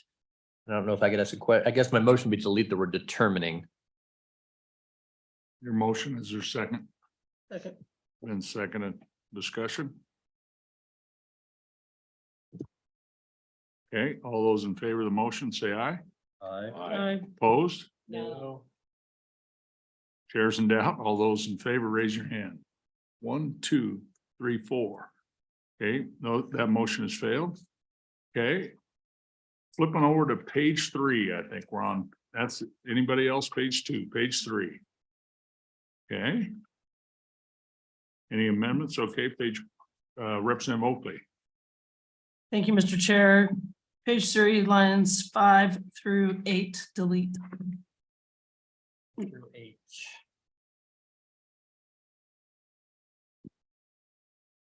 Okay, is there a second? That's Romanets 3 and 4. I would second it if we could divide it and just start with each one and start with Romanet 3. Okay, let's do. Movers good with that? Okay, so we're on Romanet 3. Any discussion? Bill says May now. Okay. Okay, no discussion? All those in the motion now is, we're working on Romanet 3, lines 5 and 6. Motion is to delete. All those in favor of the motion, say aye. Aye. Opposed? No. Okay, that motion has failed. Division. Okay, raise your hand. Those in favor, raise your hand. I Vote, just heard please. 2. I got 1, 2, 3, 4. Okay, so that motion has failed. Okay, now we're on Romanet 4. Mr. Chairman. Go ahead. I guess I would delete this only because I don't think we're quite ready yet. And I mean, and maybe it's just I don't feel fully comfortable just letting rules and regs and having this happen without more legislative oversight and more study. I ultimately think this is where Wyoming should go and we should do this. I'm just not perhaps comfortable saying this bill today. We're now going to have, the state treasurer's office be able to hold. If I just don't know, maybe we have the framework set up on how that's all going to work and leaving it completely up to the executive branch. No offense to them, obviously, but just without a further conversation on how to move the ball down the field. So I would be in favor of the motion. Representative Locke, discussion on Romanet 4. Thank you, Mr. Chairman. I'm with the change to May and giving them the latitude. And I know that the date has been moved out a little bit to give us time to do this. I would propose that we leave it in and keep the bill intact from that perspective. Again, I wouldn't disagree that we need to be heavily involved in the process. Of course, I agree with a good representative on that, but I think that we should leave it in and give us some flexibility to get our feet wet on many of these topics in a graceful way. Thank you. Okay. Any discussion, Representative Storr? Thank you, Mr. Chairman. On and for the amendment, I have not heard anyone discuss the issue of the opportunity cost of holding gold rather than an investment that the state is truly getting earnings in, and that concerns me at this point in time. So I'm not ready to say yes to Romanet 4 at this point in time. Okay, so the motion is to delete Romanet 4. All those in favor of the motion, please say aye. Aye. Opposed? No. I think that motion has been adopted. Okay. Division, all those in favor of that motion, raise your hand. 1, 2, 3, 4, 5. Motion's been adopted. I can still hear a little bit. Okay. Any more amendments on page 3? You know, I think as far as the May, and I think I'll just say this, and I don't know if I'll move to amend it, but at Roman at 5, if market conditions warrant is probably not the right language. It should be if recommended by the IFC and adopted, approved by the SLIB. You know, investing in, and that can already happen. So I don't want to, I'm not going to go there. I'm just going to leave that, but it can already happen. Okay, so any more amendments on page 3? Page 4. We've amended page 4. And we have that amendment on the Department of Revenue, and I think we're good there. Okay, anything else? I think Representative Schwanitzer, what do you? Well, so two amendments, Mr. Chairman. So I don't know if we need the Department of Revenue in the bill now, if we deleted that section on page 2. So I guess I would move to take out that language now that we deleted the wording on page 2 at this time. My only, is there a second? Okay, no second. I have one more than Mr. Chairman. Okay, go ahead. And for discussion's sake, I'd change the effective date till 2025. That would at least give the legislature one more, and if I'm amenable to anything after maybe next session, to have a look at one more time, if we're gonna do this, what the rules and regs and structure are. And so my motion would be to change that to January 1st, 2025. But it's friendly if somebody wanted to make it different. There's a second. Okay, any discussion? Okay, all those in favor of the amendment, say aye. Aye. Oppose? Chairs are down. All those in favor, raise your hand. 1, 2, 3, 4, 5. That motion has been adopted. Okay, further amendments. Okay, question on Senate File 101 as amended. Ms. Jeffrey, please call the roll. Representative Bear, Aye. Representative Byron, Aye. Representative Locke, Aye. Representative Northrup, Aye. Representative Oakley, Aye. Representative Storer, Aye. Representative Strack, Aye. Representative Schwanitzer, Aye. Chairman Harshman. Aye. Thank you. Okay, we have some standing committee amendments. We'll see how they do on the floor. Okay, thank you for your testimony and everybody presenting on that bill today. Okay, we'll transition now. We're gonna move to Senate File 109. So if folks are here, thanks for your testimony. If we want to transition the room, you bet. Come on up, Senator, Representative, sponsors of the bill, have a seat. Now, folks, here's where we're at. It's 9 o'clock. And so we're gonna have the presentation of the bill and take some public testimony, and then we're gonna work this bill and vote on it before we go back in. And we could probably miss the roll, some of that. So we probably a hard deadline about 10:15. Okay, so welcome to the committee, Senate File 109. Senator Salazar, welcome back to the House. Chairman, great privilege. I'm gonna give it over to my friend, the chairman of corporations. Mr. Chairman, thank you for having Go us. I ahead, ask for your, Representative Olson. yeah, I'm going to walk you through the bill, ask for your favorable consideration of Senate File 109, prohibiting chemical abortion. I want to first start, Mr. Chairman, by saying that life is our most basic God-given right. I know that you already respect that. It's a precious and sacred right. We have to protect life. We have to defend life. Because without the protection of life, all other rights cease to matter. I stand in strong support of ending chemical abortions in Wyoming and for protecting human life, and I hope you'll join us. With that, I want to walk you through this bill, Mr. Chairman. It's a very simple bill. In summary, this bill prevents the use of 4 drugs which are used for the purpose of performing a chemical abortion. These drugs are listed on page 4, lines 10 through 13. So that's the end of the bill. Walking you through the bill, Mr. Chairman, page 2 over to page 3 provides a list of exceptions to the prohibition on chemical abortions. These are important because you're going to hear public testimony today, and I want you to remember these exceptions that are already in the bill. Number 1, this bill does not prohibit the use of contraception. That's important.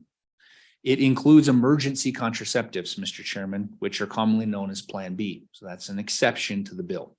Second exception, the bill does not prohibit the use of drugs to treat a natural miscarriage. Undoubtedly, you're going to hear testimony today about the need that some of these drugs might be used to treat a miscarriage.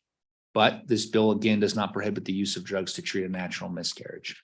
Number 3 exception, Mr. Chairman, this bill does not prohibit a chemical abortion in the case of rape, incest, or when a woman's life is in imminent peril.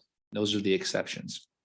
The bottom of page 3, lines 15 through 18 state that a woman who receives an abortion shall not be the subject of prosecution under the bill. That's also important. It's not the focus of the bill. That's the bill, Mr. Chairman. As I said, it's a pretty simple bill. I want to conclude by saying chemical abortions, we know, have a complication rate 4 times that of a surgical abortion, and as many as 1 out of 5 women will suffer a complication. Chemical abortions are over 50% more likely than surgical abortions to result in an ER visit within 30 days affecting 1 in 20 women. They are risky and dangerous. Thank you, and I urge an aye vote for life and an aye vote for Senate File 109. And I'll take any questions. Okay, and since all 3 of you are here and Chairman Washit too, basically any of the questions we're going to throw out and all of you can visit and answer them if you'd like. Okay, any questions of these 3 co-sponsors? Members, questions on the bill? Just you talked about the shall not apply is paragraph B, Chairman, and Romanets 1, 2, and 3 on page 2, and then that Romanet 3 carries over to page 3. And my thoughts, this imminent peril, that's quotation there, and then the suicide piece. How does that's I put a big question mark on that because I want to know what's the intent? What does it mean when it's written into the law? Mr. Chairman, your question is on imminent peril. I mean, that's imminent peril, and then this exception on the paragraph that's, on a claim diagnosis of pregnant woman engaged in contact where she intends the result is her death or self-harm. That kind of whole lines 1 through 7, basically on page 3, giant question.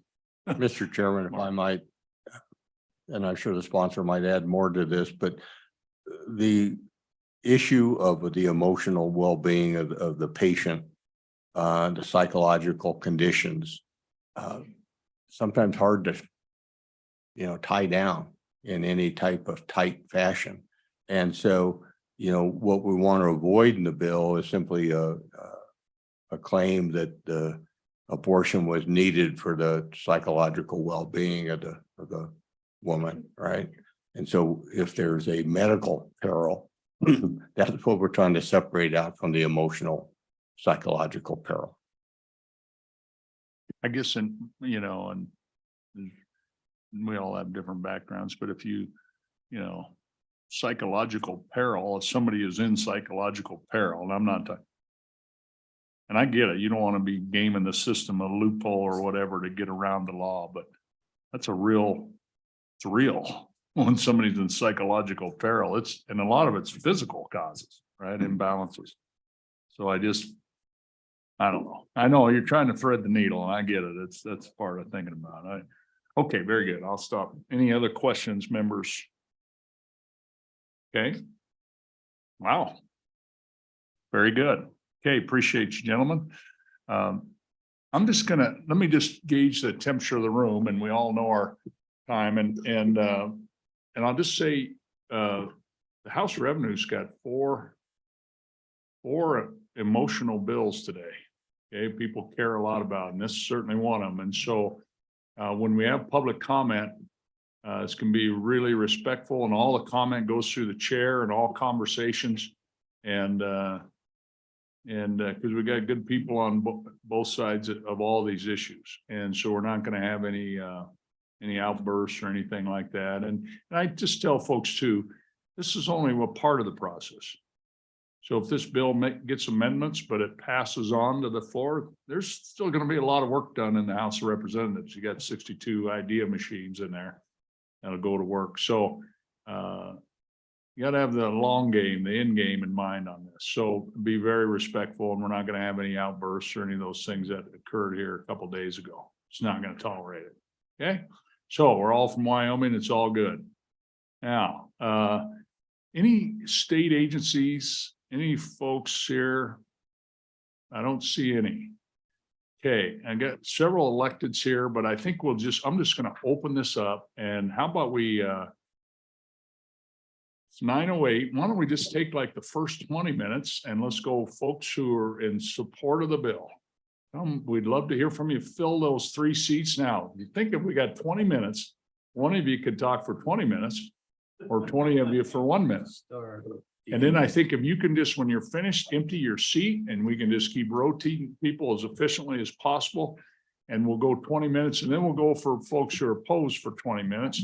And so I'm going to set my timer and I'll just start with Representative Penn. Why don't you get started? Introduce yourself and glad you're here. Thank you, Mr. Chairman. I'm Representative Sarah Penn, District 33. Thank you, committee, for the opportunity to stand in support of this bill today. I wanted to talk about the medications that are specifically mentioned here and make sure that people understand what Is that on page 4, the bill? Yes. Okay, yes. thank you.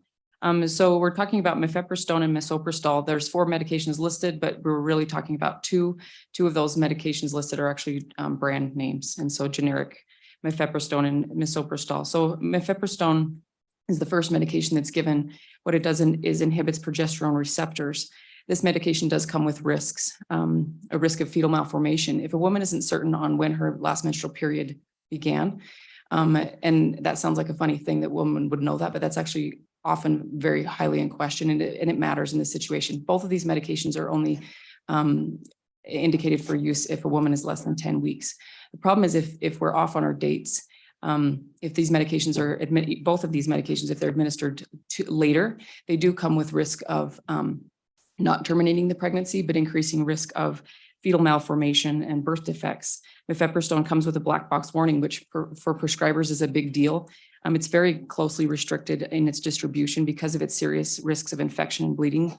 Prescribers and pharmacies must be certified to give these medications, and patients are supposed to sign a form when they receive these. There are only 2 manufacturers in this country where you can get these, and it has to be direct from the manufacturer.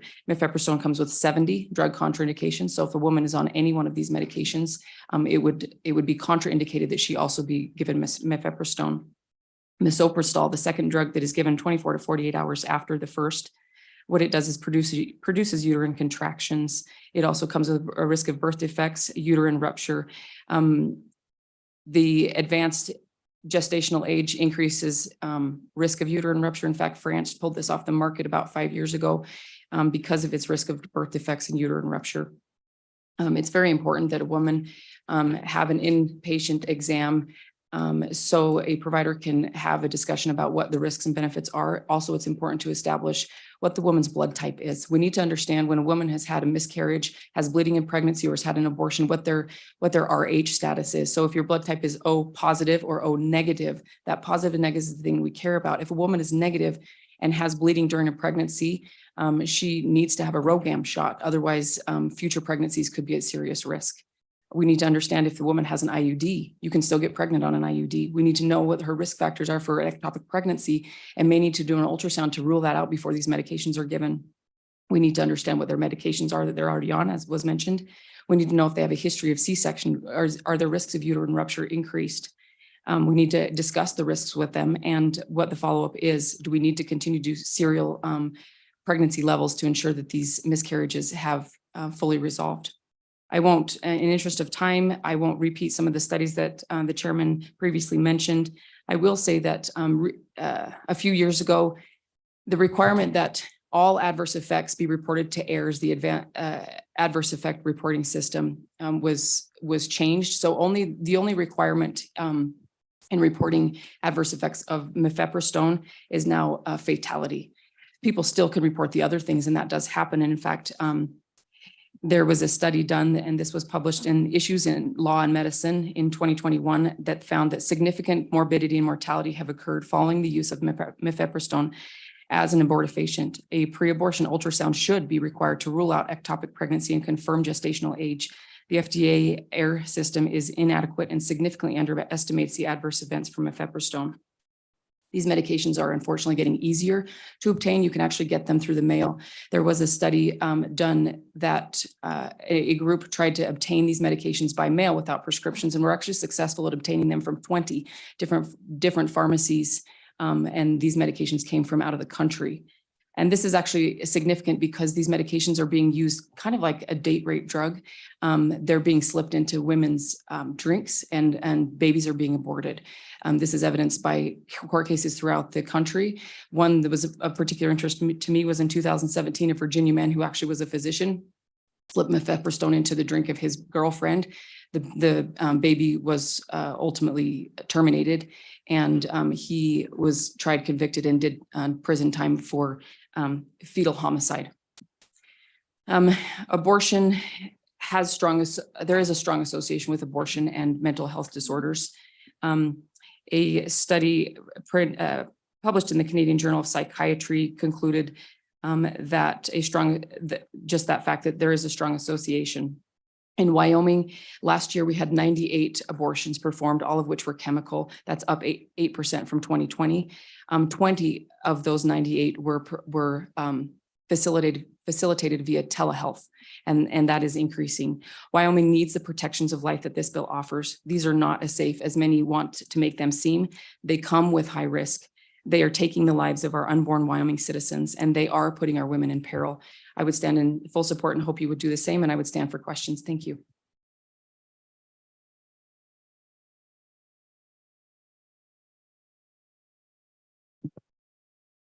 Mr. Chairman, Bill Winnie, Sublette County. I support the bill. Our courts have a way sometimes of defining away a tough problem instead of going after it. What faces you is, when does the right to life, liberty, and pursuit of happiness attach to the embryo or the fetus or the newborn?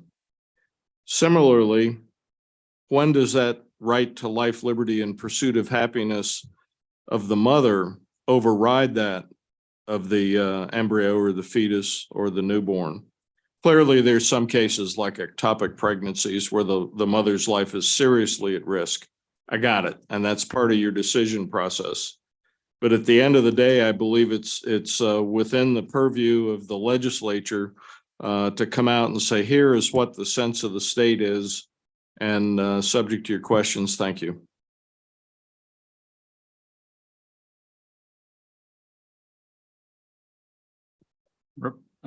Deacon Lehman, go ahead. Thank you, Welcome Mr. to- Chairman, members of the committee. My name is Mike. Let me just say, if other folks want to testify, fill the seats, and we're sitting 13 minutes left. So we're doing great. Thank you. Thank you, Mr. Oh, Chairman. I'm sorry. Go ahead. That's okay. My name is Mike Lehman, representing the Catholic Diocese of Cheyenne. I've been asking legislators to work to restore the integrity of the state, to be consistent. Several years ago, the legislature fixed a loophole that was in the law. It used to be that if someone assaulted a pregnant mother and she and the baby died, that assailant could be charged with double homicide. But if the mom lived and the baby died, the assailant could not be charged even with one count of homicide. And the legislature did a good job and fixed that loophole. Also, throughout statute, there are places where the state claims authority to take action, even against parents, when the state believes the best interest of a child is in danger.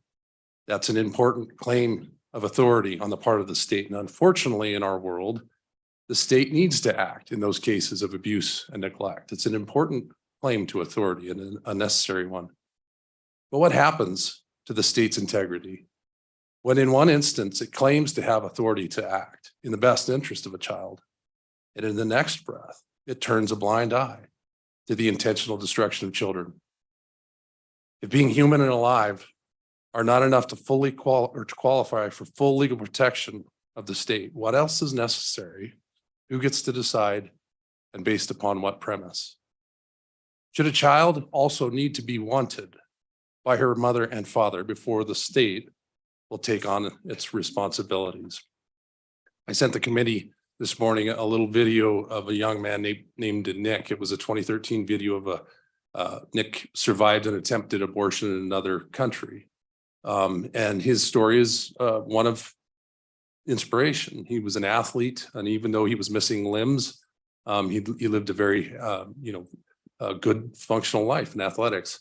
To me, I look at his missing limbs as a part of our missing humanity. Represent part of the missing humanity that obviously we've lost through 60+ million American lives, but also that missing humanity in ourselves when we turn a blind eye, when we don't protect and care for human life, whether it's in the womb or beyond. And with that, Mr. Chairman, I thank you for your consideration, for the committee's service to the state, and I would stand for any questions. You can appreciate your testimony. Any questions? Okay, thank you for being here this morning. Okay, we'll start right here and we're. Good morning, Mr. Chairman, members of the committee. My name is Mark Moody here in Laramie County. I'm a precinct 37 committeeman for the Laramie County GOP, and I'm also a 4th degree Knight of Columbus here at the 801 chapter in Cheyenne. I support this bill 100% as written. We need to protect the unborn and become a leader in the United States, protecting our precious children in the womb. Thank you for your consideration. I'll stand for questions. Hey, any questions, Mr. Moody? Okay, appreciate you being here. Thank you for your testimony. Morning. Good morning, Chairman Harshman and committee members. I'm Patrick Stolz from Cheyenne Knights of Columbus, and in our Catholic Church. And part of the Knights of Columbus is obviously to defend life, but also to recognize the importance of family. It's so important in this day and age to the nuclear family stay intact. I think we can solve a lot of our problems that way. And so defending life is really important. Okay, appreciate any questions. Okay, thank you for being here today, braving the cold weather, being here. Okay, very good. Good morning. Good morning, Mr. Chairman, members of the committee. My name is Gary Brown, I'm a citizen of Cheyenne, Wyoming. And for me, this is very personal, and I know some of you have heard my comments in the past, but when I was in my early 30s, my second wife aborted one of my children. And I tried to stop it, but I learned quickly that Roe versus Wade did not allow me to do that.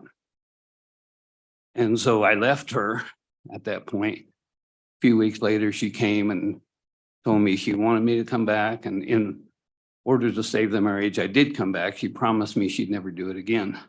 Within a few months, she got pregnant again. And she did abort my second child. It was over 40 years ago.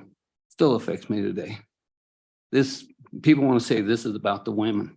It's not just about the women. It is, but it's not just about the women. It's about fathers. It's about the child too. There's 3 people involved in this. And we know with our medical science advancements today that that child is an individual person. It has its own DNA. We all have our own DNA signature. So does that child. Roe versus Wade being turned over, the Supreme Court has told you people that you need to make this decision. This is up to our states. And so the legislature does have a part in this. Thank you. Okay, Mr. Brown, thank you. Any questions? Okay, appreciate you being here this morning. We'll start right here. Mr. Chairman, members of the committee, once again, my name is Jay Meyer. I'm a pastor here in Cheyenne. And I just want to encourage you all to continue developing a legal framework that protects human life, all human life. Thank you. Hey, any questions of Mr. Meyer? Hey, thank you for being here. Hey, good morning. Yeah, the buttons are a little touchy at times. Mr. Chairman. Yeah, perfect. Members of the committee, Fred Schlachter, local Wyoming resident since 1972, came here with the U.S. Air Force. Seen a lot of legislation come out of this building for the last 50 years. And in my opinion, some of it excellent, some of it terrible, and some of it doesn't seem to do much of anything. seems like you all have an opportunity here to make a difference and do something. And I'm speaking in favor of this bill. This is absolutely a good thing.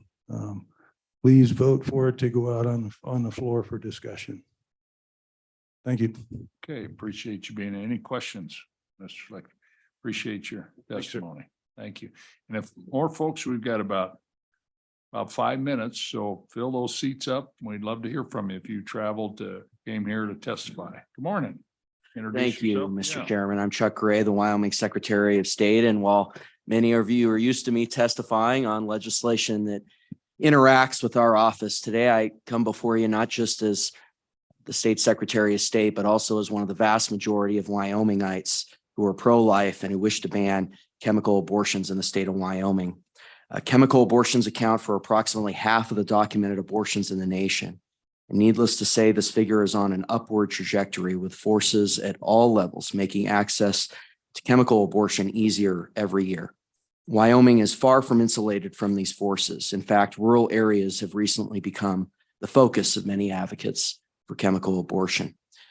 Make no mistake, from my time traveling across the state, the people of Wyoming overwhelmingly support the sanctity of human life and the protection of our unborn from the barbarism of chemical abortion. For this reason, I am proud to stand in support of Senate File 109, common sense measure to ensure the most vulnerable among us are protected. Thanks. Thanks for your testimony, Secretary. Okay, good morning. Good morning, Mr. Chairman, members of the committee. Thank you for this opportunity to speak. My name is Steve Milia, a resident of Cheyenne. I support this bill. In chemical abortions, we are giving a death-inducing chemical to kill another human being, half of which are male, half are female. So abortion actually is anti-woman, as half the fetal deaths are young female children. Death by chemicals is a horrible and painful way to die. Death is not the Wyoming way. Life is the Wyoming way. It is not government overreach, as is the government's role to protect life, not destroy it, which this bill does as far as protecting life. Abortion is not health care. It is death care, because the abortion's sole objective is to kill a living baby, which has brain waves, heartbeat, growing and developing organs, and was reproduced by 2 humans, 1 male and 1 female. And if they are reproducing something, it must be human. They're not reproducing a stone or a dog or a tree or something else. They are reproducing another human.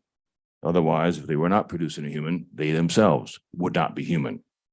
It was said that no abortion type restrictions are placed on men.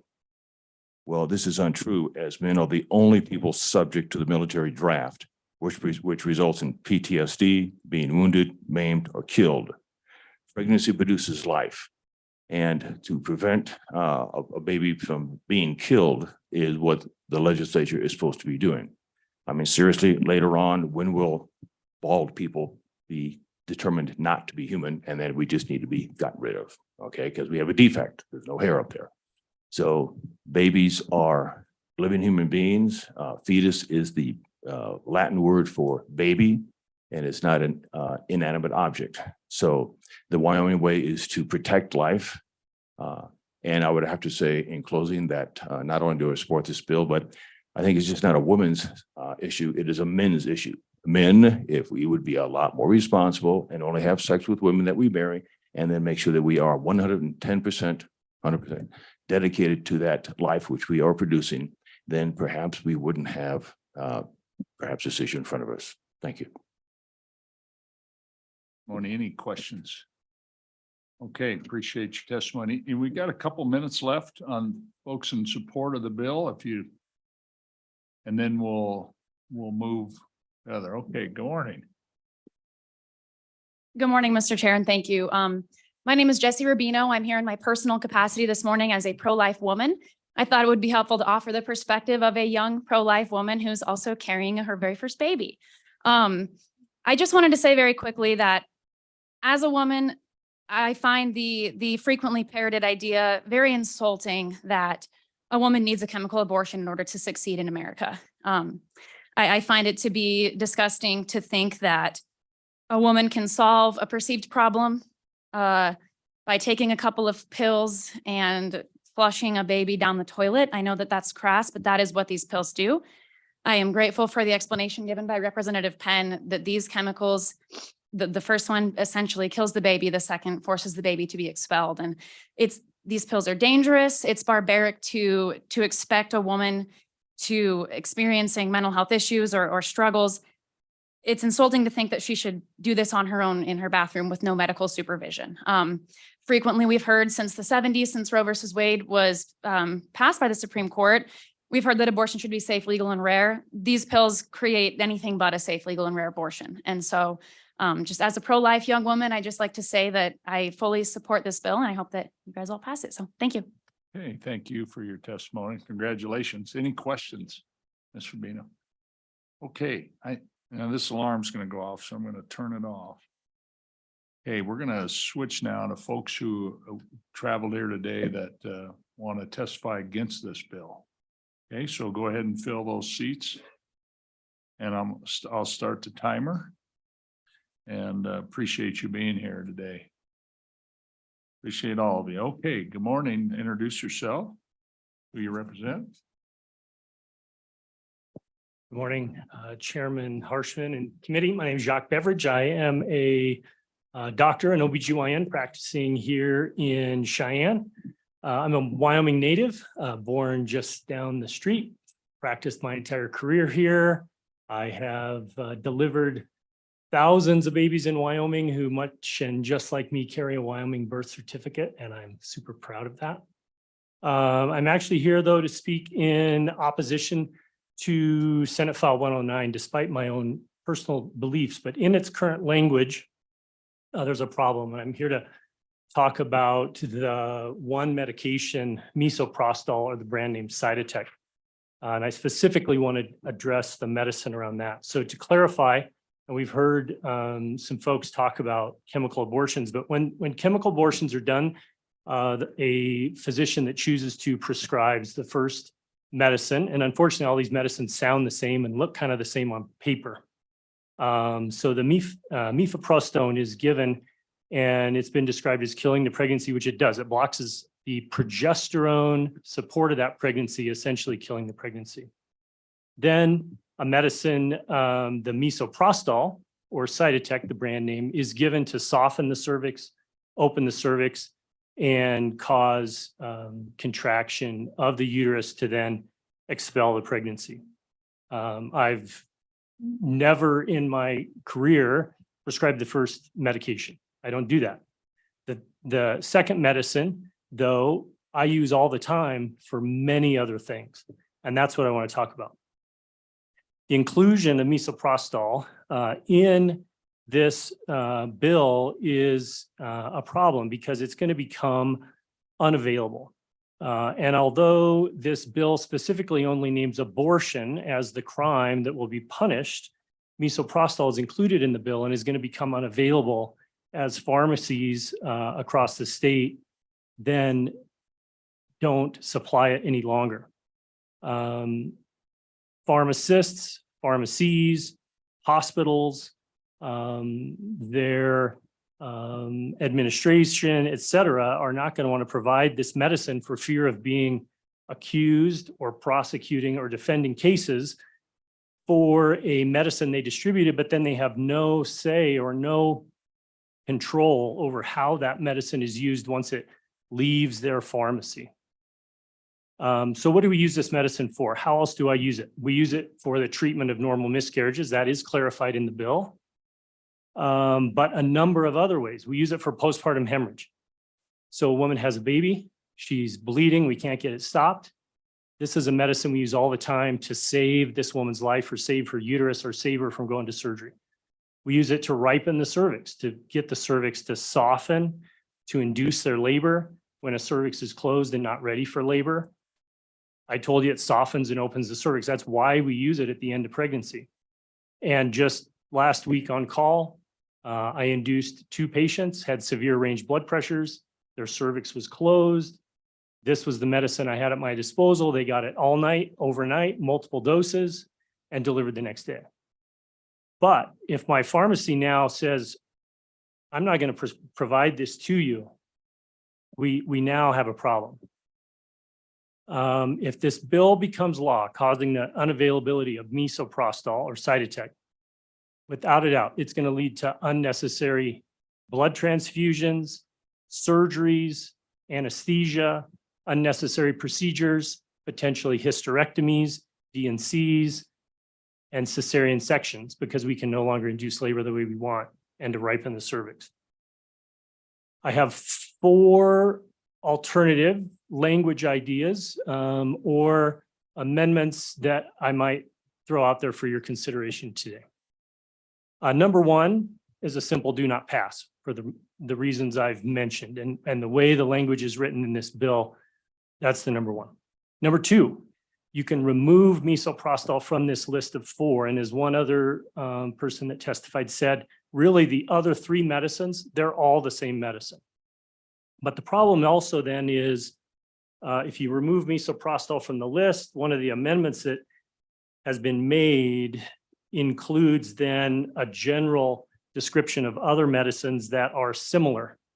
Again, we're leaving the door wide open. So that probably would also require an amendment. So number 2 is removing misoprostol or changing the language around it. Number 3 is a proposal to remove the punishments for the other people, pharmacies, pharmacists, manufacturers, distributors.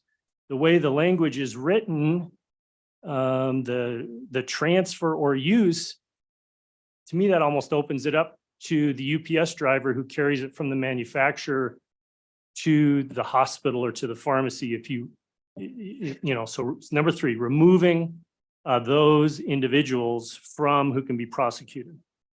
Number 4 would be the option to include in the orders for the use of misoprostol, in the order or the prescription, a diagnosis code. You wouldn't have to write out the diagnosis, but you could use a diagnosis code, which would allow its use and distribution by pharmacies or pharmacists and indicate those diagnosis codes where it's used and allow for that.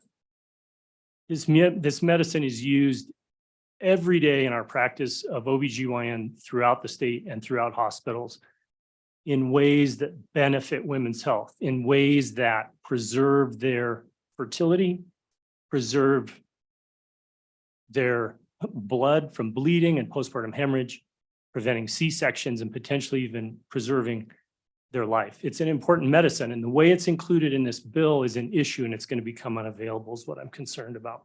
So thank you, Mr. Chairman and committee, and I'd be open to any questions that you may have for me. Okay, thank you, Doc. How many babies you think, how many years you been in practice? So I've been in Wyoming for almost 25 years. I delivered about 1,000 babies in Lander, and now about probably 1,500 here in Cheyenne, I would say. And then another 500 to 1,000 before that in my training. Wow.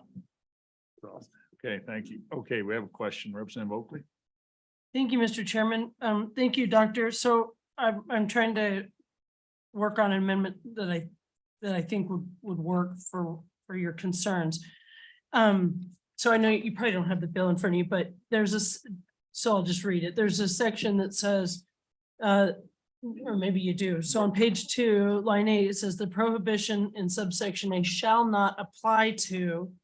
So then we added the use of the drugs listed for any other medical purpose. So the prohibition wouldn't apply to using these drugs for any other medical purpose. Do you think that would hit your concerns? Doctor. Mr. Chairman, Representative Oakley, I think that what you're saying, it would state that it would only be, that it would be allowed for any other medical purpose. Yeah, I think so, but the problem again lies in your prosecution of people who have no control over that medicine. So let's say I have a patient with a miscarriage we had just last week in the office. They elected to not have surgery and pass that miscarriage at home. They took Cytotec in order to do that, misoprostol. I write the prescription. One of my partners does to the pharmacy. The pharmacy has no idea why that medicine's going out the door. So they're still going to be hesitant to supply and stock the medication on their shelves for fear of prosecution of themselves, their pharmacy tech, et cetera. That's my concern about the way you've worded that. It really is just to remove it or put the diagnosis code. Mr. Chairman, so just remove it. The problem is, as you've heard, people are very passionate about this medicine for the reasons it's used for abortion. That was attempted on the Senate floor. Dr. Case made an amendment that Senator Case made that amendment, and that failed on the floor, so it stays in its current status to remove misoprostol from those list of drugs. But the other issue we have now is the way that it's been changed to also say substantially similar or generic or non-generic drug. I don't know who defines that. We would need some legal interpretation from maybe some of those in the room. Thank you. Okay, any other questions, Doctor? Representative Bear has a question. Thank you, Mr. Chairman. Dr. Beveridge, the fourth option you gave was having a code on the prescription. Don't doctors already have to document any purpose that they're prescribing a drug? Doctor? Yeah, Mr. Chairman, Representative Bear. So we have to document it in our notes and in the medical record that stays within our office or hospital chart. But oftentimes the pharmacies may not have access to that, especially outpatient pharmacies. Now, if you're in a hospital setting, let's say, they probably can look in the patient's chart, but it's very different when it's an outpatient setting. Follow up. Thank you, Mr. Chairman. One of the concerns is mail order drugs. And it was testified earlier of a lot of side effects that, are issues as well as the necessary procedures to determine which drugs are appropriate for the situation. Do you agree with that earlier testimony? And do you have concerns with the prescriptions being filled by a mail order entity? Thank you, Chairman Harshman, Representative Bear. Without a doubt, there is the ability to get mail order prescriptions. I mean, if they're following existing laws and rules, I don't know how you get around that. You see advertisements on TV for all sorts of stuff you can get via mail order. I think if the law required a specific diagnosis code or something, it may be able to work into that. That I also don't know on those mail order prescriptions how the law would bear on prosecuting suppliers of these medicines out of state. That's a sidelight issue. If I answered your question, great. If not, let me know. Thank you. Thank you very much.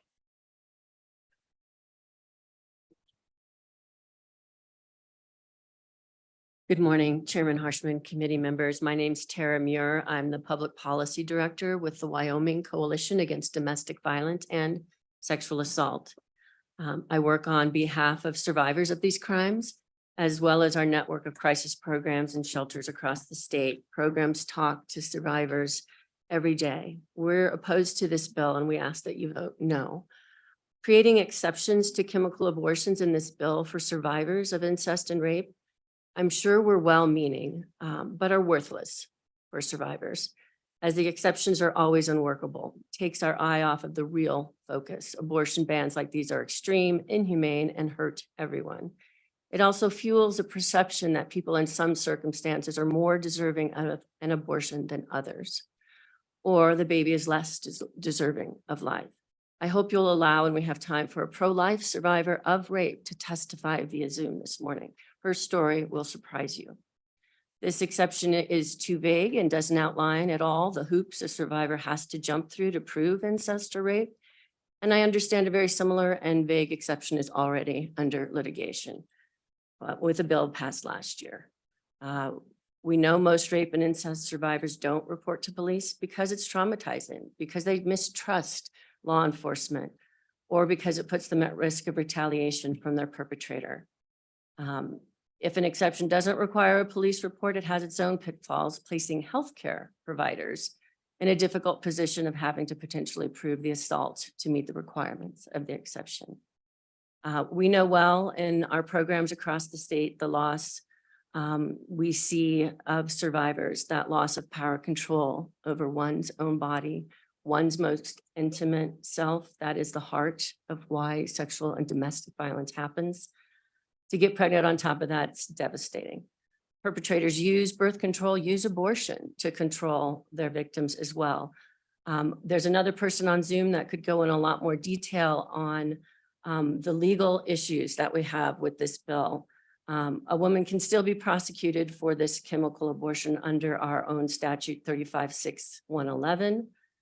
There are due process concerns throughout the bill, too many vague phrases being used. There is litigation about the federal preemption of regulating these medicines already. And then there's forcing the potential conflict with our state law, preventing the practice of medicine below the applicable standard of care, regardless of causation or damage. That's in 33-26-402. Just want to wrap up that this ban ignores the need to balance the human rights of all women and the fetus. It's akin to the ultimate abuse of power over women's lives, dictating to women like an abuser would that her life and her choices mean nothing. Her liberty and her freedom mean nothing. Please vote no. Happy to take questions.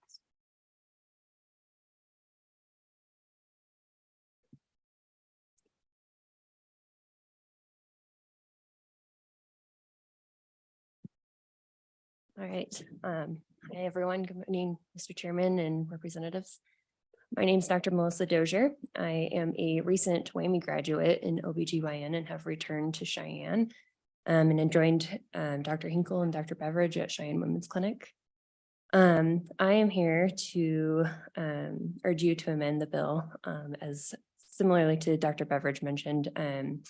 I use Cytotec commonly in my practice for a variety of reasons, including induction of labor, postpartum hemorrhage, medical management of miscarriage, and in addition, I use it commonly for cervical ripening for gynecologic procedures, including endometrial biopsies, IUD insertions, and diagnostic hysteroscopy. In my short time since being back in Wyoming, I, as well as my colleagues and patients, have already begun to experience challenges in prescribing and obtaining Cytotec or misoprostol. Including Cytotec in this bill will exacerbate this ongoing issue by limiting availability and creating more paranoia and mistrust among providers and pharmacists. This will ultimately create delays in care and limit options and ostracize patients. By extension, unlike Dr. Beveridge, I commonly use mifepristone for management of medical miscarriage. ACOG actually has recently come out with data that supports the use of the combination of drugs, mifepristone, in combination with Cytotec to help pass pregnancies that have failed. And so in my training at Creighton University, which is a Catholic institution, they did not support abortion, but with the ongoing data, it was common to use both drugs in combination. And since coming here to Wyoming, I have not been able to see mifepristone used at all. And I think by extension with the Cytotec, this bill will just further delay the ability to prescribe and use that drug for these women, you know, not for therapeutic abortion. Okay. And so for those reasons, I would encourage you to consider Dr. Beveridge's options in rephrasing these terms in that law. Thank you. Thank you. Any questions? Okay, appreciate you being here today and your testimony. Hey, thank you. Go ahead. Good morning. Good morning, Chairman, representatives. My name is Dr. Renee Hinkle. I am an OBGYN physician here in Cheyenne as well. I have been here for 24 years and delivered over 2,500 babies as well. I have never prescribed mifepristone. I do not do abortions. I am very much pro-choice. I am very much believe that women should have abortion as a reproductive health care right. I am standing here, however, not to try to convince any of you of that, because that's not the most important thing, I think, in this bill. For this bill, we have to get misoprostol out of the bill. There have been many examples in the last several months in different states that have outlawed abortion completely, or that have outlawed these medications, to show that people who need this medication for the other purposes that the other physicians discussed have a difficult time getting those medications, even if it's not being used for abortion. And especially in some of our smaller communities in Wyoming, it will be very difficult to get this medication from a pharmacy who is not willing to take a risk of possibly being prosecuted if that medication is not used for what they think it's being used for. It will also be very difficult for hospitals to keep that medication or distribute that medication for emergency services, as Dr. Beveridge, representative with postpartum hemorrhage. And so this medication, again, is used every single day in this state for women to help them, not for abortion. And so getting misoprostol out of this bill is, I feel, the most important part of that. Misoprostol is not used alone for abortion. It is used in conjunction with the mifepristone. And so it is not, if you take this out of there, it will not be used as a primary abortion drug. It's just not used that way. So getting misoprostol out of this bill is very important. Diagnosis codes will only, putting diagnosis codes on the need for this medication will only delay ability to get the medication, and again, will not help with hospital pharmacies. These medications are very important and they are very safe. American College of OBGYN believes that these medications are safer than doing surgical procedures. Okay, so trying to do this 20 minutes on each side. So I pushed the stop on the timer. I didn't want to go off in the middle of your testimony, but any questions of the doctor? Good doctor. So I think we got the message on the, say the word misoprostol. Misoprostol, yes, sir. Yeah, and I heard a different drug from the previous doctor. Is that a generic? Okay, so misoprostol and Cytotec are the same. Same thing, okay. Yes, so- Cytotec is the brand name, and misoprostol is the generic name. Mr. Chairman, it's similar for the other medications, Got it. So mifepristone and the other ones that are listed are generic. I just want to make sure if there's amendments that we know what we're. Okay, very good. Appreciate your testimony. So I'd like to wrap this up, and I've done this. I'll just give you each 1 minute each. Okay, so go ahead. Why don't you go first, and then we'll wrap up public testimony. Thank you so much. Thank you, Mr. Chairman. I'm Rebecca Smith. I'm the director of the Wyoming Women's Foundation. We oppose this bill for the reasons that the medical professionals have talked about in the room. We're concerned about women's access to healthcare and their ability to get to work. And I have a personal story that I'll share with you really quickly. I was prescribed misoprostol twice, once to induce labor, second time 3 weeks after I gave birth to my son. I passed out. I went to the ambulance in an ER, or I went to the ER in an ambulance, and soon went into surgery for a retained placenta and was prescribed that drug. We're concerned that, as they've testified, that access to this drug is essential for women's health in Wyoming. And I would also like to draw to your attention, my pharmacist wrote an email to you all talking about his perspective on this as well. Okay, thank you. Thank you. Any questions? Okay, appreciate you being here and your testimony. Okay, morning. Thank you, Mr. Chairman, members of the committee. My name is Jen Solis. I live here in Cheyenne, where my husband and I are currently raising 3 young Wyomingites. Over the course of my reproductive years, I had a total of 7 pregnancies. Since I know many of you appreciate a good sports analogy, that is 3 wins and 4 losses. Of my losses, I required medical abortions 3 times. That would be 2 surgical abortions, commonly called a D&C, and 1 chemical abortion. Without that chemical abortion, I was in imminent risk of infection and was risking the loss of my reproductive system. I stand in opposition to Senate File 109 for a number of reasons. First and foremost, while I understand that you are attempting to carve out exemptions for a natural miscarriage, I am concerned because it was precisely the reason that I needed a chemical abortion was that I could not have a natural miscarriage.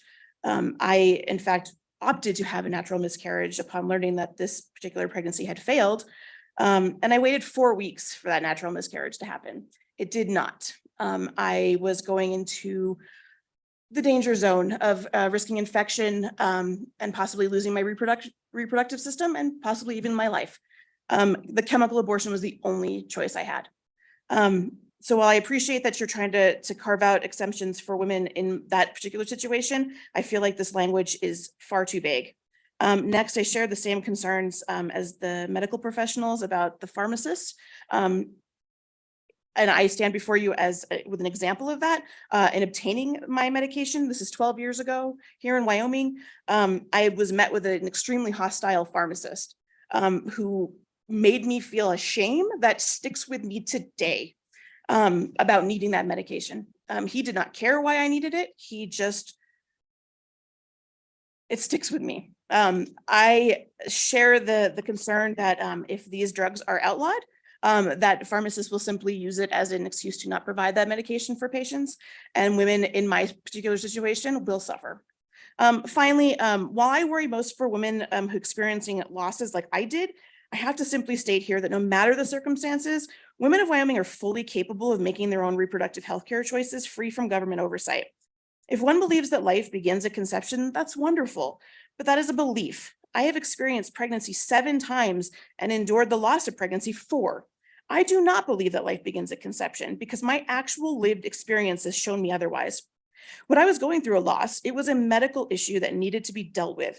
I do not believe that I lost a child. I do not believe that a baby died. I do not believe that in some potential afterlife, I will be met at the pearly gates by 4 human forms who declare themselves my children.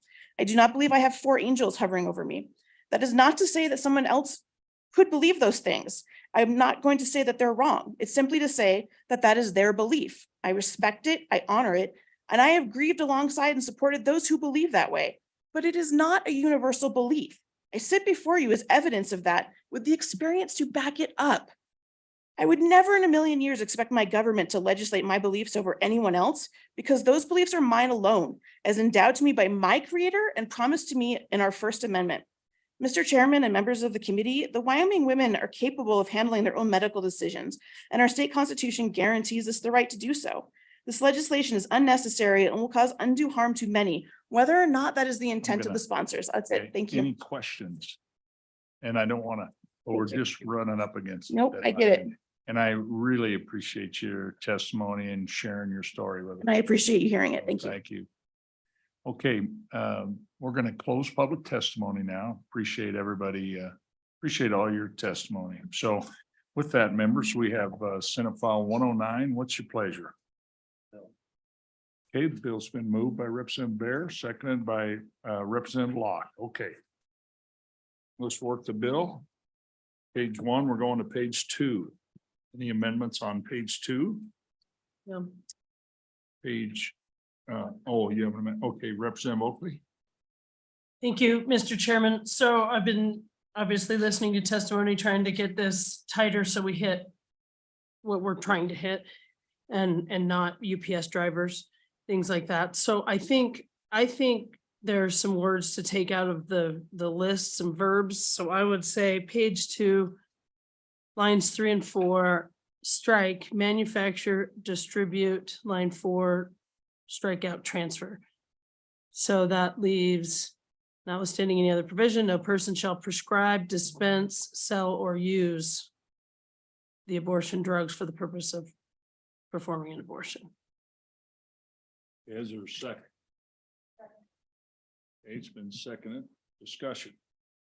Question, Representative Zwans. Can you dispense without a physician, nurse practitioner, PA's order? I'm talking about pharmacists on the dispensing, and I suppose hospitals could as well. I'm just not sure if we're trying to hit the target here. Thoughts on dispense? I thought of that too. In fact, so I originally had sell and then I took that out because then you probably, if we're trying to carve out the pharmacists and so that doesn't we'd get rid of dispense and sell as well, in which case left would be no person shall prescribe or use the drug, which might be fine. I mean, I don't know that you need 6 verbs, but. Okay, so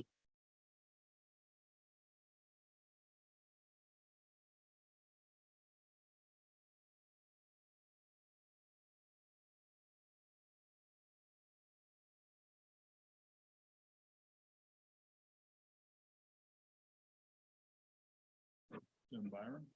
Thank you, Chairman. Page 2, line 23, after 6 to 301, after that period, strike as. Then continuing on to page 3, lines 1 through 7. Okay. So Representative Byron, seconded by Oakley. So it's this as, and then 1 through 7 on page 3. Okay, discussion, members. Representative Straw. I guess my question was, why are you wanting to scratch this out? Okay, Representative Byron. Thank you for that question. Yeah, I think we're really getting into the weeds here when we're talking about the mental health of these women. So that's the intent. Okay, Representative Oakley. Thank you, Mr. Chairman.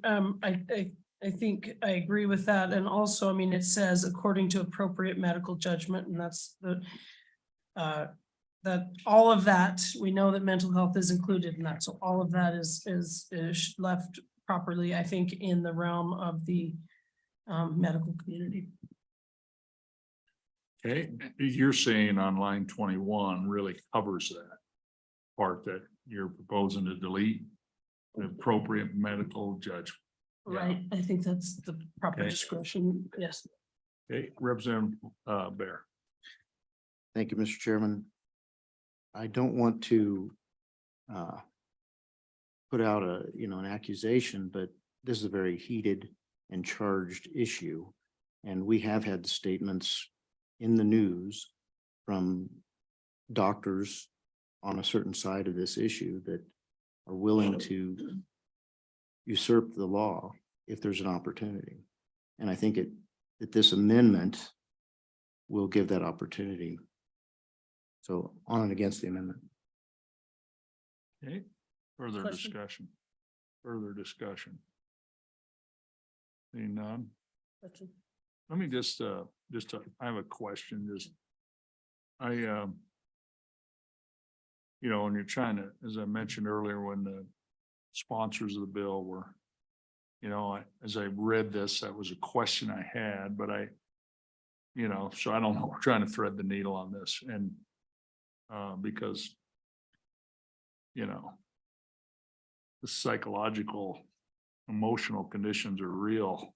When you're in them, they're real. When you have family in them, they're real as much as any physical condition. So I know we're trying to, so I don't know, this is you folks sitting out this where you sit in your seat and you're trying to do the right thing on the thing. And so and we don't want to, I personally don't want to harm the bill, but I represent Bear.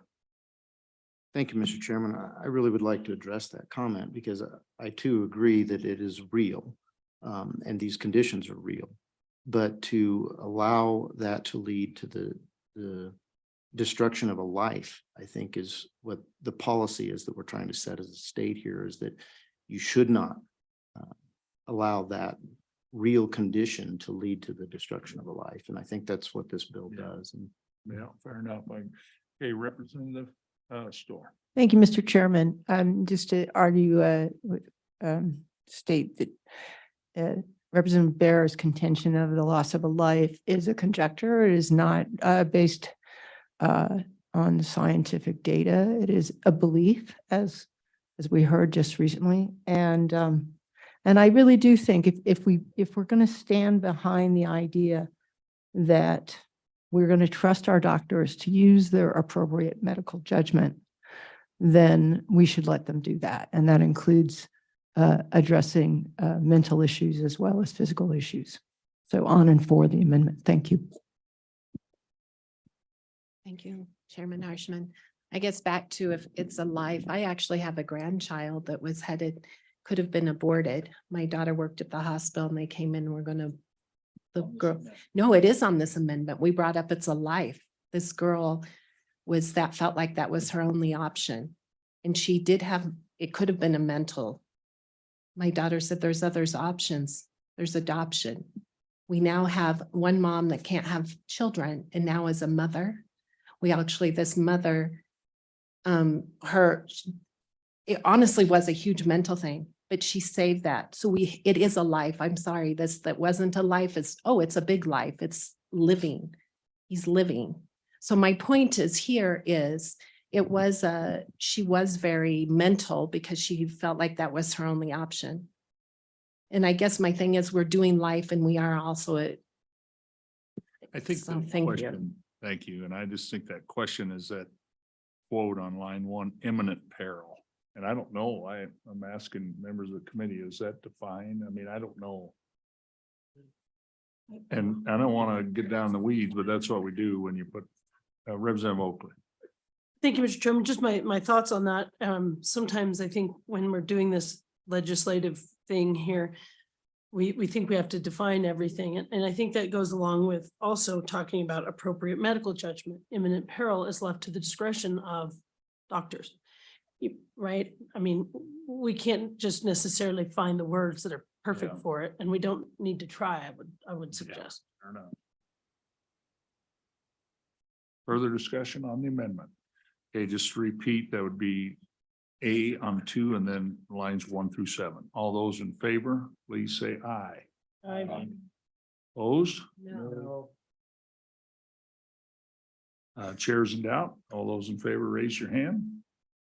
1, 2, 3, 4, 5. Okay, that has been adopted.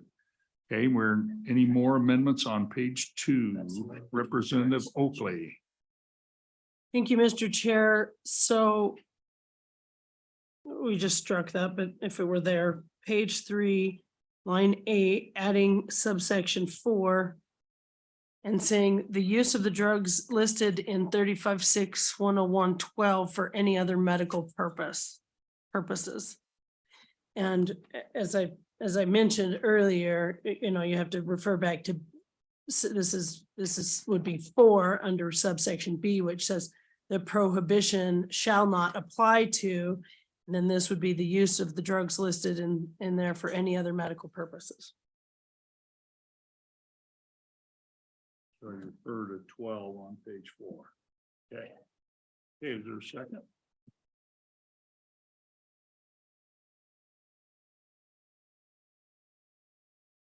Representative Oakley, discussion. Data. Okay, so what this does is subsection B says the prohibition, which Subsection B on page 2. page 2, line 8, subsection B. So A is the prohibition, then B says the prohibition does not apply to, and this adds the use of these drugs for any other medical purposes. So it helps put, again, the sideboards that exactly what we're referring to, which I think is the intent of the bill, which is, I mean, as it says repeatedly, it's, not to use these drugs for chemical abortion. And then those are specifically defined as chemical abortion drugs. So I don't think logically or academically, I mean, I think this fits what we're trying to limit it to, and hopefully maybe give some comfort to our medical community. Discussion. Representative Strong. I guess, and this is a total question, sorry, Chairman Harshman, is there a chance we could bring a Representative Penn to discuss the different, if there's a different drug, we can, rather No, than I taking think this drug out I think this of the is, bringer of the bill? this is a different issue. Yeah. Any further discussion? So really just to understand the mechanics of what, it's just the prohibition shall not apply to, and then she adds another paragraph of basically these drugs listed in 12, if they're used for any other medical purpose. Can't use them for chemical abortion, but as we heard testimony from the doctor, they're used for other medical purposes. That's how I understand it. Did I say that? Yes, Mr. Chairman. Okay. Any other discussion? Okay, all those in favor of the motion, say aye. Aye. Opposed? No. That's been adopted. Are there amendments on page 3? Representative Oakley. Thank you, Mr. Chairman. Again, this discussion about UPS drivers or people that we're not at all trying to include in this prohibition, I would say. And maybe the too broad there on page 3, line 10, that says or other person. So we start out by saying a physician and then just say, or other person. So I think it would make sense to say any physician or other healthcare provider. So that we are hitting again what the intent of this bill is, which is regarding healthcare decisions and these chemical abortions being prohibited in healthcare settings. So like a nurse practitioner or somebody that could prescribe or.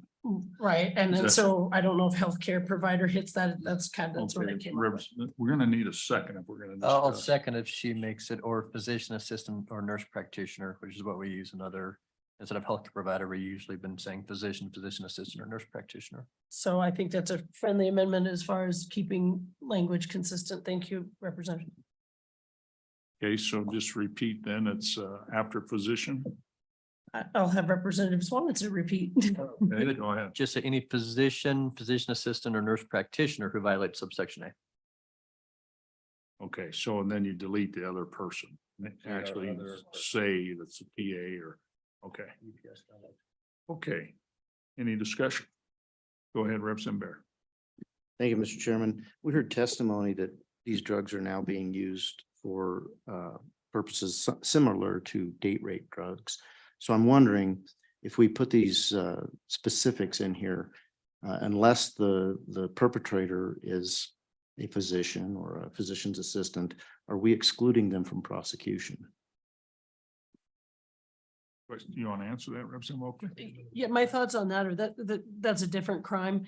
And the idea of trying to get, nefarious criminal behavior somewhere else included in this, I don't think fits. I think that would be a different statute which I do think exists, and or we could possibly address that separately, but I don't think that's properly here.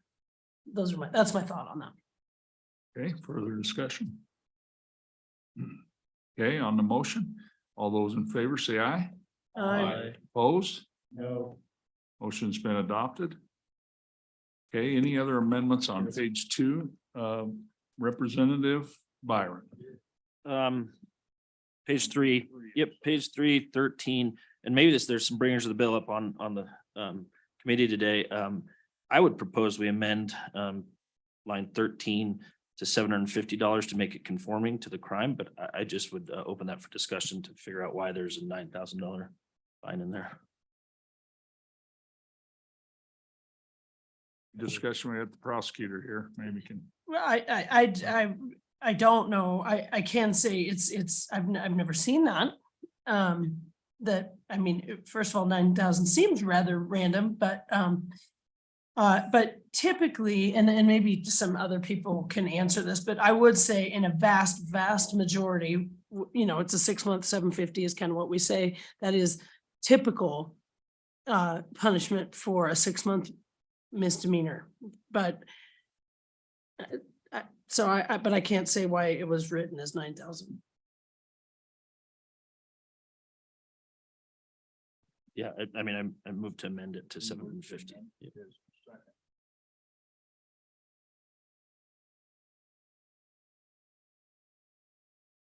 Favor the motion, say aye. Aye. Opposed? No. I think that passed. Okay. Need more amendments on page 3. Gonna move over to page 4. Okay, Representative Oakley. Thank you, Mr. Chairman. I would, page 4, line 11, move to strike Ms. Prostall. On line 11. Okay. And we heard the other, and that covers the other drug we heard. The Cytotec. Yeah. Okay, that's what, okay, is there a second? Second by Representative Byron. Okay, Any discussion? Representative Locke. I'm against the amendment. I think you covered it in the bullet, the previous bullet, or the previous amendment that was made. So I'm against that amendment. Recommend we don't remove it. Any further discussion?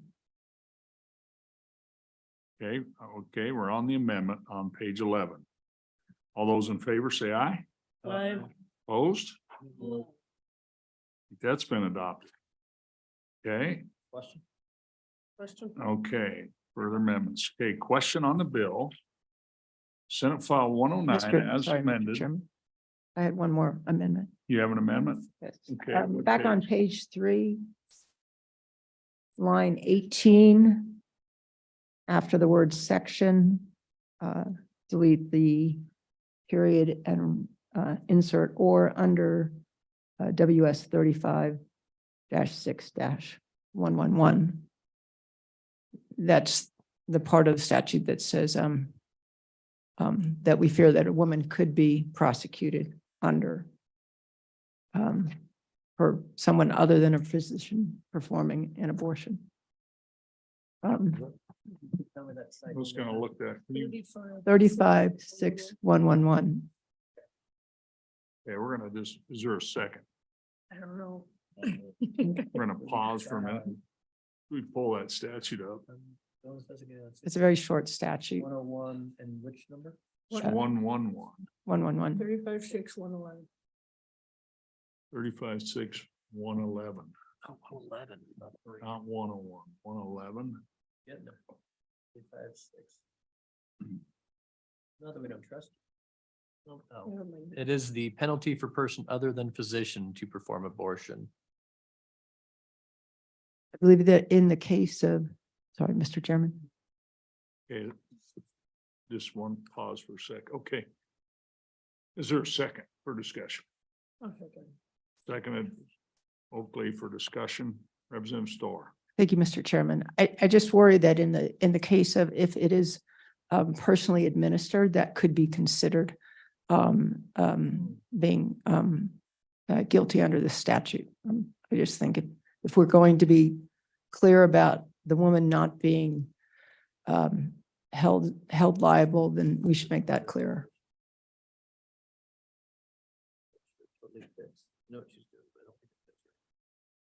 Okay, any discussion? Question. Okay, question. Yeah, you want to read it out loud? Go ahead, Representative Oakley. Thank you, Mr. Chairman. So 35-6-111, penalty for person other than physician to perform abortion.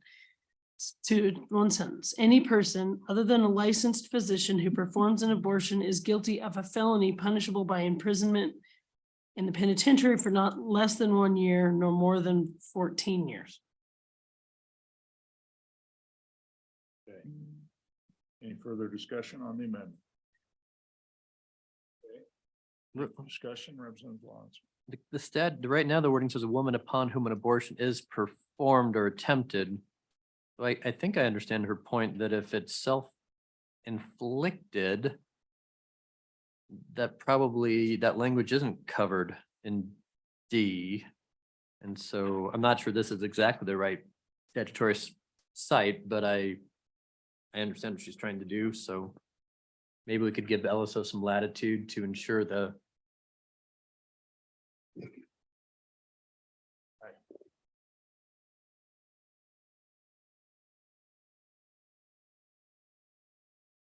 please say aye. Aye. Opposed? No. That motion has failed. Any other amendments? Okay, please call the roll on Senate File 109 as amended. Representative Bear, Aye. Representative Byron, No. Representative Locke, Aye. Representative Northrup, Representative Oakley, Aye. Representative Storer, No. Representative Strock, Aye. Representative Zwanitzer, Aye. Chairman Harshman. Aye. Thank you. Okay, thank you. Hey, thank you all for being here today and appreciate all your testimony and your work on this bill. Thank you. The Revenue Committee is in recess and we'll be back here upon noon recess. Thank you. Same location?